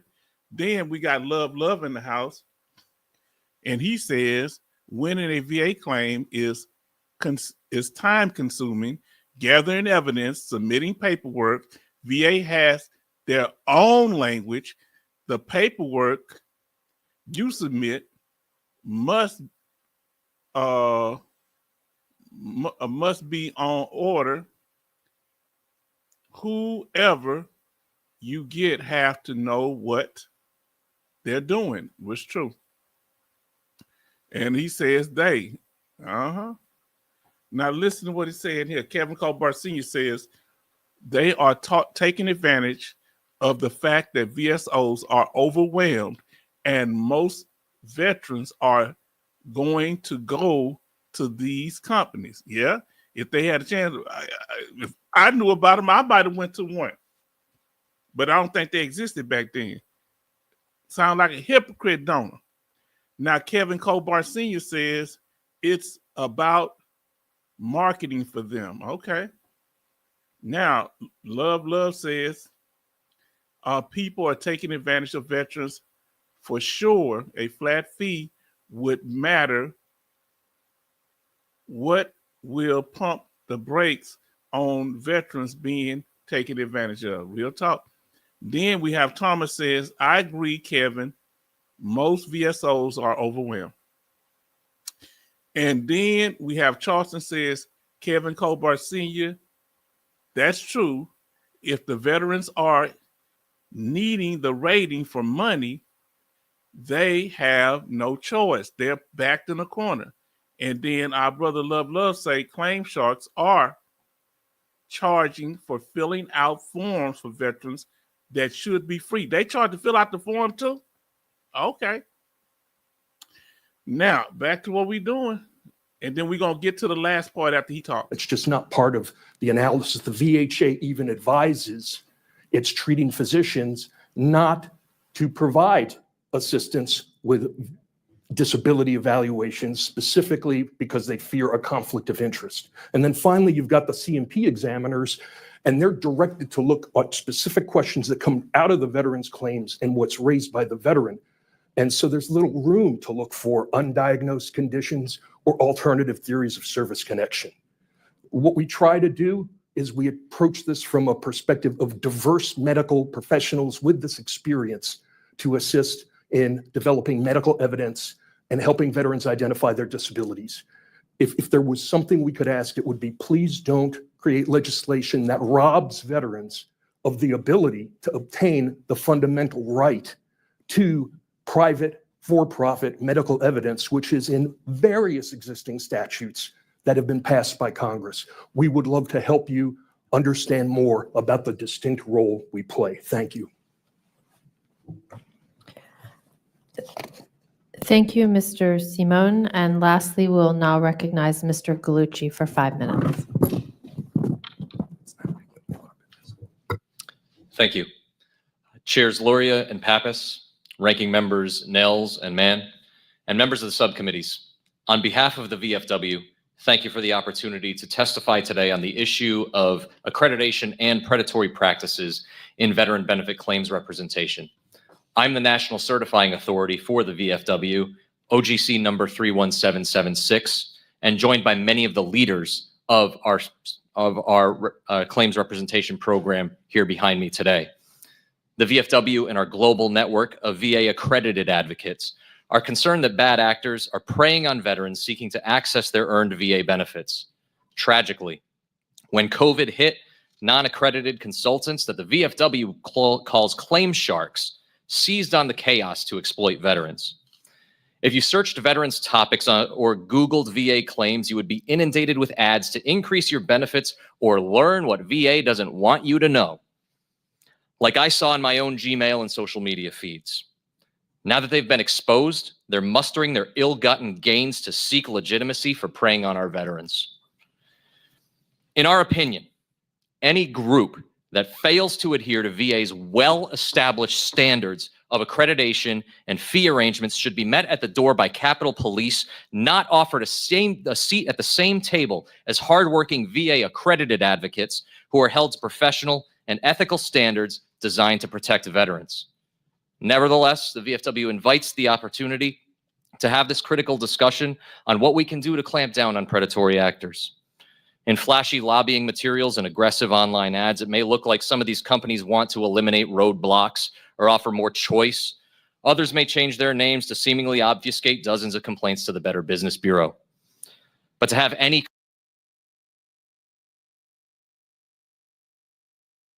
All right, let me catch up here. Thomas says at the end of the day, everybody has to eat.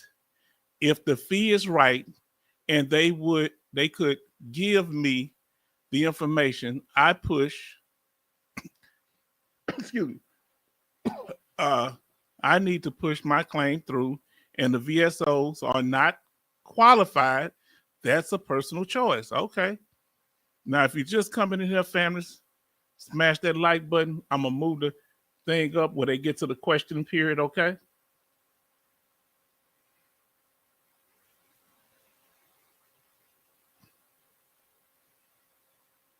Now they're going to get to the question period. They're going to question, they want to really get with trajectory. So we're going to get to that part. Y'all listen. All right, here we go.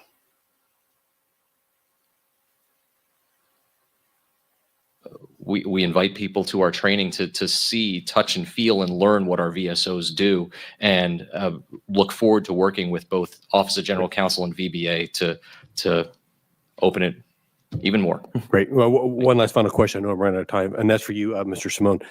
How does Trajector Medical maintain independence with medical consults that could lead to increased profits at the risk of fraud?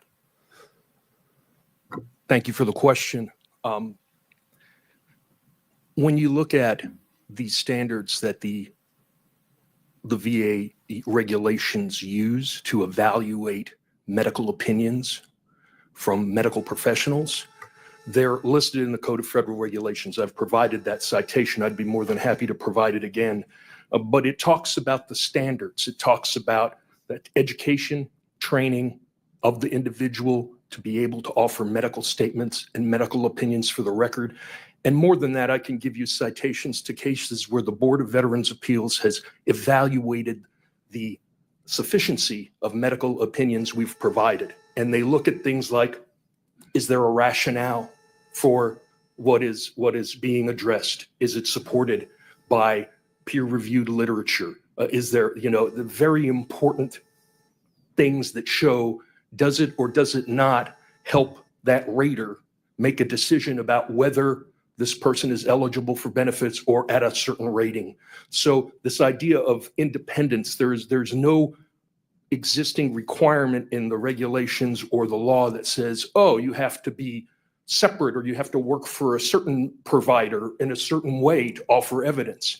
The consequence of not providing sufficient evidence is that it won't result in a benefit. to the veteran. And I really would like to provide you with some of those citations so you can see the high quality of service. Also, it's concerning that the comments being made, oh, we get all the training as part of our accreditation. You're trying to say that, I'd love to know how many VSOs have a national practitioner identification number or have been licensed in an advanced healthcare profession after graduate education, because that's the kind of services we provide through medical professionals. It's not the same. VSOs do not require medical degrees to file claims or represent veterans because what they do is very different from what we do. Certainly, medical providers should not be required to be accredited to represent veterans to the VA or file powers of attorney, since when do expert witnesses do that? That's what I'd like to respond. Thank you. Great. I'm way over my time. Thank you, Chairwoman Gloria. Thank you. I believe that Mr. Moore, who's joining us virtually, has questions for the witnesses. Yes, thank you, Madam Chair. Mr. Callahan and Mr. Galuccia, how do you respond to those who believe that veterans should be given an opportunity to decide for themselves who helps them with their claim? Thank you for that question. We have no problem with veterans deciding for themselves who they want assistance from. The problem we have is that some of the options now available are going to harm them financially for no good reason. We've gotten reports by people who are being cajoled by some of these predatory companies to file claim after claim after claim. How do they?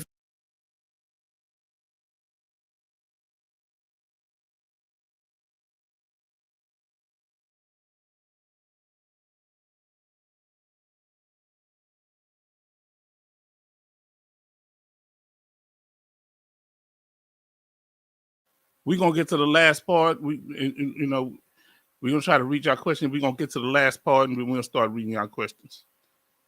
All right.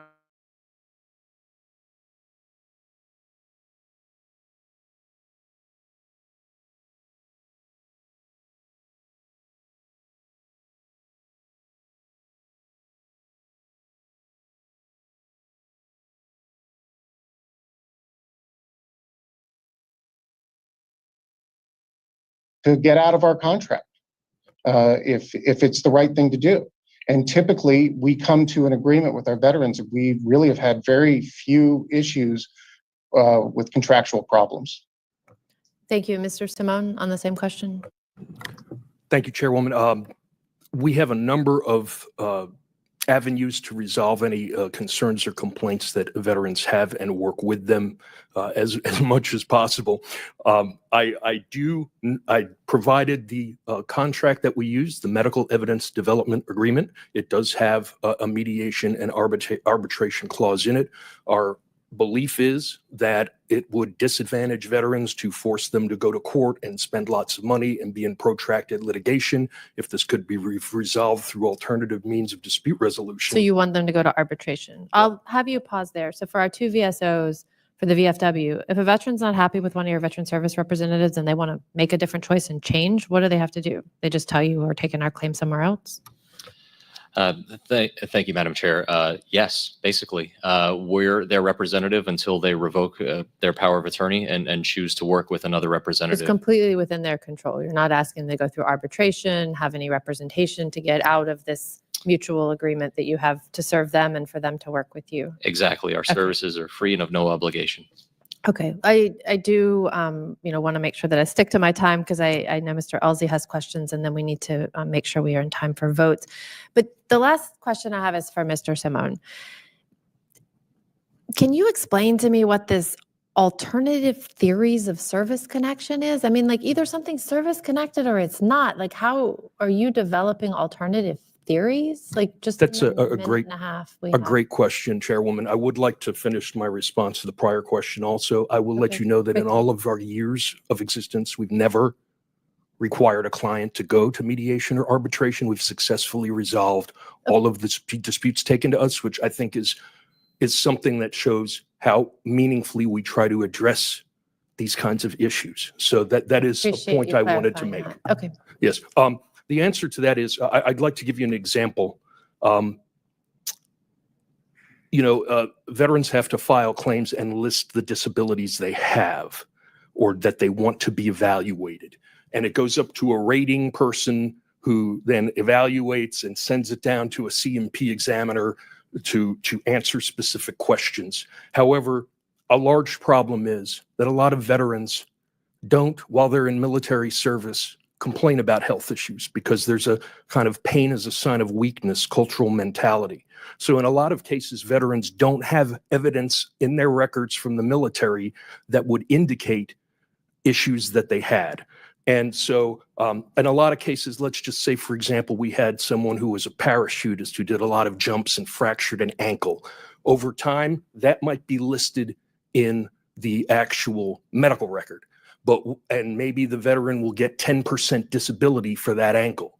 But over years of walking and trying to compensate in gait for the leg that's not in pain, you might see hip problems, back problems, and eventually, while the veteran might be rated for 10% because you see that it was complained about in military service in the records, but didn't complain about the back, what happens is that veteran really may be walking around with 50, 60, 70% disabilities as secondary to that original injury. That is, the direct service connection was for the ankle, but the ankle that was service connected caused that veteran to have a whole body's worth of problems that veteran deserves benefits for.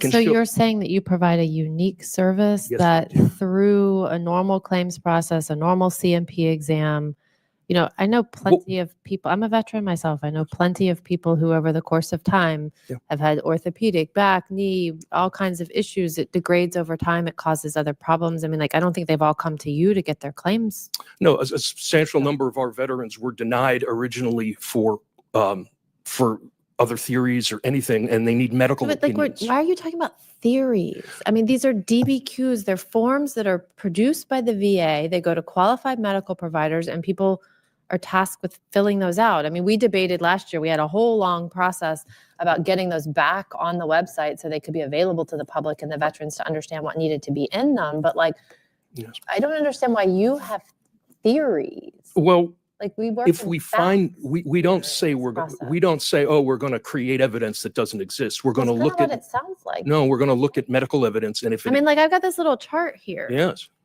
And if I look at this chart, it's to me, it's almost like you're having a veteran come in and say, choose your own adventure. Tell me every time you've sneezed in the last 40 years, and I'll find some secondary and tertiary reason for you to file another claim. That's what I feel like. It's my impression.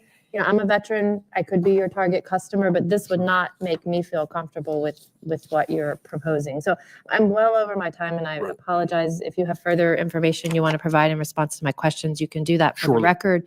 And I'll recognize another fellow veteran and Naval Academy graduate, Mr. Oatley. Thank you, Madam Chair. I appreciate the time. Thank you all for being here. Fellow VFW and American Legion folks, thanks for coming. To all of our witnesses, thanks for coming. I think what we're talking about here is a cottage industry that uses a loophole, and it uses a loophole to make some money off of veterans and their disabilities. It's very difficult for some veterans to find out how to get these claims, and I understand that. I was a commissioner on the Texas Veterans Commission after I retired from the Navy in 2012, and I'm very familiar with this. And one of the things I'm most proud of is that every state has an innate ability that's paid for by the taxpayers, most of whom are veterans who will for free do what we're talking about here that doesn't require a recompense for those who are filing the claim. And most of them have expertise in whether you're infantry or fighter pilot or a nuke surface officer, they know what you've been exposed to and can help you with your claim. The scariest part is finding out where to go to get those claims. And I talk to a lot of veterans who don't know how to get their claims. And so if you have an advertising budget, you have a leg up. Texas Veterans Commission doesn't have a leg up, doesn't have an advertising budget with which to outreach to those veterans. So to the organizations that are not predatory, I appreciate what you're trying to do. I think that we have seen here today that there are predatory groups that do this, but at the end of the day, I don't think anybody should make any money off of a veteran and the disability that they receive. That's just me. That's my opinion. And every organization that does this, especially if they make money, have to be accredited. That's just me. Mr. Simone, Y'all ever do work in Texas? I was stationed in Texas. Do you do work in Texas? Does this company do work in Texas? There are Texas veterans that obtain services, yes. All right. Do you ever advise veterans about the Texas Veterans Committee, Commission, or the county service officers or the veteran service organizations before you take them on as a client? All clients must acknowledge in writing that they understand that there are free services available to them and the limitations that we don't file claims, that we're not accredited, that we don't fill out forms, that if they want to need help with their forms, they should go to an accredited person or do it themselves. I've included a copy of our medical evidence development contract so that you can see what veterans have to agree to obtain service. But you guys claim that you're experts in your field, but you're not accredited according to the norms of the VA, correct? I would say that private medical professionals are not required to be accredited to represent veterans in order to give them medical evidence in support of a claim. Are you an attorney? I am. Sounds like it. I would say 38 USC 5125 was a law passed by Congress that said private physicians can do reports that will be considered by the VA. Private meaning not working for the VA. So I understand your concern, but veterans who decide to contract with us do so understanding the limitations and the specific nature of our services of medical consulting. Okay. And you're a retired military officer? Yes, sir. And what did you retire as? A judge advocate officer. What was your rank? A major. Okay. Major, would you use your own service if you knew that the Texas Veterans Commission was out there? I would. And in fact, I wouldn't be working for this company if I thought it was defrauding anyone. I honestly mean that. So if you have a veteran at the TVC who does this for free, who's very familiar with your line of work, doing it for free, you're telling me you would rather pay money to somebody who does the same work that's not accredited? If I had conditions that were not readily identifiable in my medical records, I would want to make sure that a medical provider, if I had a secondary condition, I would want to be able to show if that was service connected, because I've even seen there's the National Veterans Legal Services Program. They advise the county VSOs to have veterans go out and get medical opinions as part of, because they can't do it. I've done this process too. I'm a disabled veteran, and I can tell you that I wouldn't pay somebody for something that's done for free. That an organization that has 80% military veterans doing these claims work for me, who can identify the disabilities I'm going to have, neck, back, knee, as a fighter pilot, and go to you instead. So thank you for your answer. But here's the problem overall. The DOD spent 4 years on me getting me to the fleet, 4 years of education and training. They spent the Naval Academy time plus a couple of years with Chairwoman Luria, sending her to Nuke Power School and getting her trained to be a surface warfare officer. The thing that the DOD does not do is give us an off-ramp into civilian life. And that's why going forward, what we've identified here today is an absolute need, must, necessity, and an obligation to our veterans to ensure that the DOD and VA, before any military member steps foot on the ground as a civilian, already has their disability rating and any mental and psychological care that they need going forward to re-enter into civilian life. Because it shouldn't be the obligation of the member or the veteran to go find out somebody like y'all to get this kind of help. We owe it to our veterans. The time is now. I've gone over my time. Chairwoman Luria, thank you for the time. Thank you, witnesses. Well, thank you, Mr. Elsie, and thank you for being part of this important hearing. I understand that Mr. Pappas has closing remarks that he'd like to offer. Well, thank you, Madam Chair, and I'll keep this brief. I wish we had more time for discussion here. We're really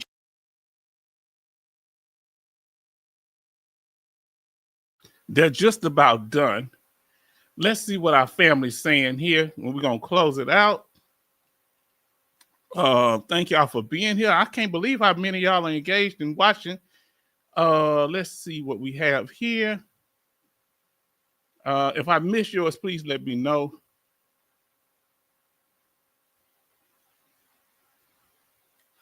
Love says that your VA form needs to be filled out properly in detail. A veteran will need help submitting the forms.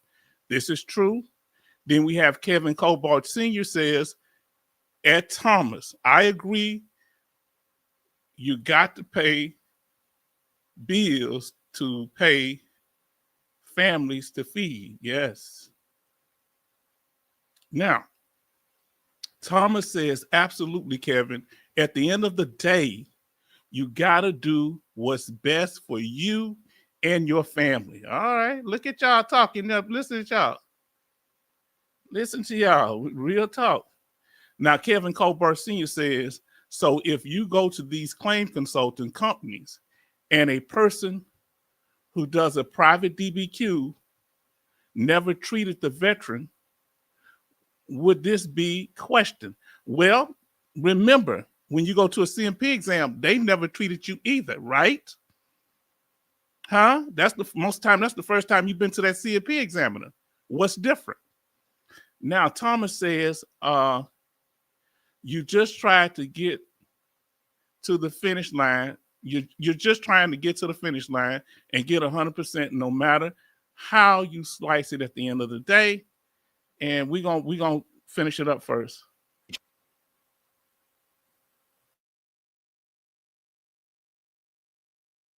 Just scratching the surface of this important issue, but I know we're going to continue to stay engaged in this, and I appreciate our panelists for being a part of this conversation.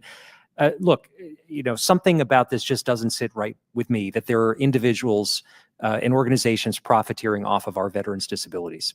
And we've got to make sure we're doing all we can as a government to highlight the opportunities that are available for our veterans to get connected to the care and benefits that they have earned through their service. But look, I don't think that any veteran should have, to go through hoops to access the benefits that they've earned. And they shouldn't be falling prey to businesses that are trying to take advantage of them. So I mentioned at the outset of this hearing that I'm working with the Government Accountability Office to examine how to best strengthen enforcement of current law. And I'm also exploring legislation to address many of the issues that we talked about today. And I hope there are opportunities to work together on this in good faith and develop legislation that is moving in the right direction. So I want to thank all of our witnesses for joining us here for this conversation today. And Chairwoman Luria, I'll yield back my time. Thank you. And again, I thank all of our witnesses for being here today and for this very important conversation. And, I know it's probably not easy or sort of appealing to come before a committee, where perhaps you'll get asked hard questions and perhaps I'm trying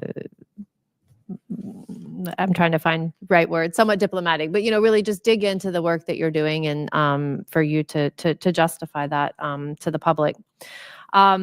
And it's clear that there's much more that the VA could be doing to provide oversight of the accreditation, discipline, and fees program. We want to make sure that you have the resources to do that effectively. We thank the government representatives for their testimony.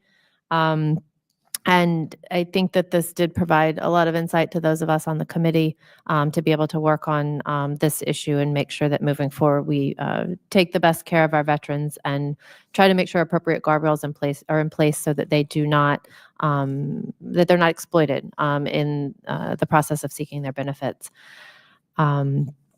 And so finally, just want to thank our witnesses again for participating in this hearing and for all your contributions to this discussion. And without objection, that includes today's hearings. All members have 5 legislative days to revise and extend their remarks and include extraneous material.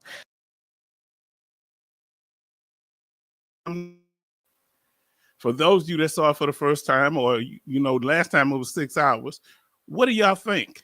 What do y'all think? Let's see what our brother say. Did we get his statement? Brother Charleston says, I filed a claim because my shipmates were dying of lung problems. Their widows were asking for buddy letters, evidence, of course, on the ship Facebook group page. I commend you, brother. I commend you. Everybody show some love to our brother Charleston. That's really rough, for what you went through and the family members. Now, brother James Josie says, Bamberg, Germany. Okay. We glad that you in there. Everybody show love to our brother in Bamberg, Germany. Now, family, we thank y'all for staying here, for being here and being supportive. We appreciate your input. This is the after party, so we went over the regular information. Any last statements, comments, or questions? Let us know, family. I was stationed in Bamberg, Germany, James. Yes, indeed. Any closing? We've been here for 3 hours, almost 3.5 hours. Any closing statements, comments, or concerns? What did you get out of this here? Did something open your eyes when you saw this? What do you think? And show some love to our brother from coming all the way from Germany, Brother James Josie. And Brother Charleston says, James Josie, welcome. Now we're going to get ready to do the closing remarks, closing statements, anything you want to say, anything. I think I covered all of your questions. Look at our brother. He's on the cruise and he's still up in here. Huh? Family, that's the end of the video there. If you're coming in here, you just coming in, you're going to do us that favor and smash that like button for us, Brother Lawson. If that internet on the ship lets you do so, listen to what he says. He says, my wife is a VSO advocate. Organization should be accredited with the VA. Now, we got two sides to the argument. One say they should be accredited so they can be regulated. And the other one saying it's cool the way it is as long as they help them with their benefits and get their money. Because a lot of the VSOs are overwhelmed. Wouldn't you say, Brother Lawson? That's the other side of the argument. I'm not saying I disagree with you. What do you say to those that say, hey, I need this money. I ain't got time to wait. And they saying they can get me that payday. What you say to them, brother? Now, Kevin Cobar, see you say, welcome, James Josie. And Brother Charleston said, and everybody say, show love to our brother Lawson out there on the sea with his family out there enjoying the Carnival Cruise Line. I forget which one he's on. Now, and Thomas say, James, Josie, welcome. Now, here we go. Charleston Zimmer said, yes, glad someone in Congress is doing their job. See, most of these speakers are Navy. You know, that's the strange thing about it. What is it about you Navy folks? I always said y'all would look crazy. Now, look at Brother Dallas McQuaid says, good information tonight. Thank you. Family, we thank y'all for coming in here. We thank y'all for being here. Okay? We thank y'all for hanging in there. The whole goal. Now, do you see how sharp this Congress lady is? She's a veteran too now. The one, I'm going to show her again. We are. Okay. All right. Yes, you are. Y'all amazing, man. Y'all crazy and amazing. Remember, a Navy woman, she created the GPS. Huh? Why nobody telling you that? One, that the Navy did it, and it was a female in the Navy. Come on now. Now, family, where do we go from here? My last question, and we're going to close it out. If you had the choice, if someone came to you and said, the VSO officers are overwhelmed, but I got an opportunity to get with this unaccredited claims company like Trajectory or Guardian, what would you say? No or yes? Put it in the chat, please. Please put it in the chat. I want to know. Now, Lawson says some people are there just for the money and will have you getting investigated by the VA. That's why they're making it strict with these DBQs, because of these agencies. But my thing is this here. They're trying to make it more strict with these public DBQs. This is something they've been doing. I ain't talking about recently. They've been trying to make it stricter where They want to evaluate and the doctor got to do it all right. Well, remember what I just said. The VA doctor don't see you but one time and nobody complains about that. So if you see an outside doctor one time, why does it matter? What's the difference? Talk to me, family. Well, family, we want to say good night. While y'all doing that, coming up with your answers, we want to say good night to Brother Lawson, Brother Charleston Zimmerman, Brother Dallas Marquez, Brother Thomas, Brother Kevin Cobart Sr., Brother James Josie in Bamberg, Germany. I was stationed there for a good 3 years. Kevin Colborn Sr., thank you for the love, family. Thank you for y'all continued support. Do y'all like the type of information we bring into you? Let us know. Are we getting to the issue? Love, love. Thank you, love for just always being engaging. And if I miss any of your chats, you make sure you let me know. Brother Chief Mike, 61. Thank God for Mr. International bringing all this love into the room, bringing all these good supporters in here and blessing y'all and helping y'all. And thank Alaskan Ice and all of the ones in here and the ones that didn't make it tonight. Now, let's see what else we got. Bionic Woman, shout out to her. Community Chaplain Davis, thank you. Coasty, thank God for him. Veteran Policy Plug, we appreciate you.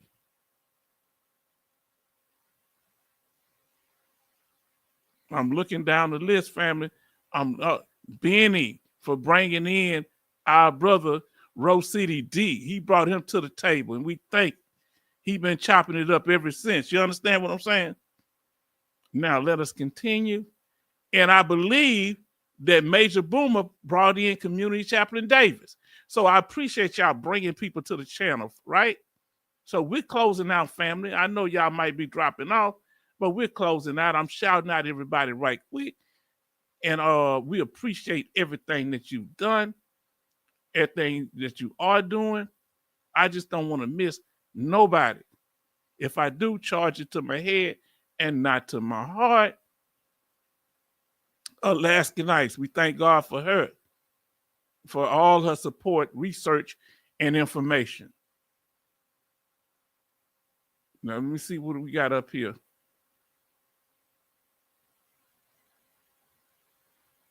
Oh, we did it. We got out this time, family. We got out, didn't we? I bet you I know who is in here. Love, love. I bet he ain't going nowhere. Man, I'm so glad that Chief Mike is back. I thought you had went out of town, brother. We missed you. And also for our brother D. And for Brett. Thank you, Brett, for showing that love and being here, showing up and showing out. You understand? And we appreciate that. Our brother, our long lost brother Tariq up there in Iowa, huh? For him and the little boy, thank God for him. Thumper for holding it down. For K10 keeping it real. Huh? I know y'all have a lot going on in life, but y'all have time y'all take out and listen. We appreciate you and we value you. We almost done. Let me see what I got here.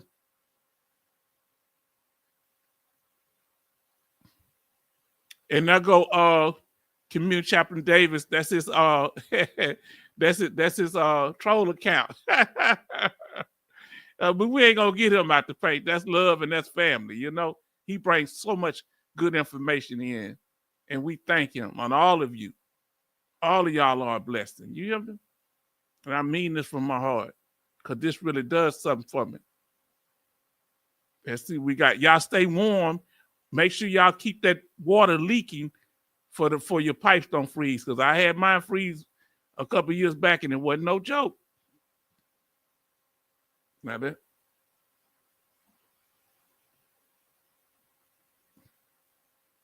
Let's see what I can do here. All right. I can't get the thing to do nothing.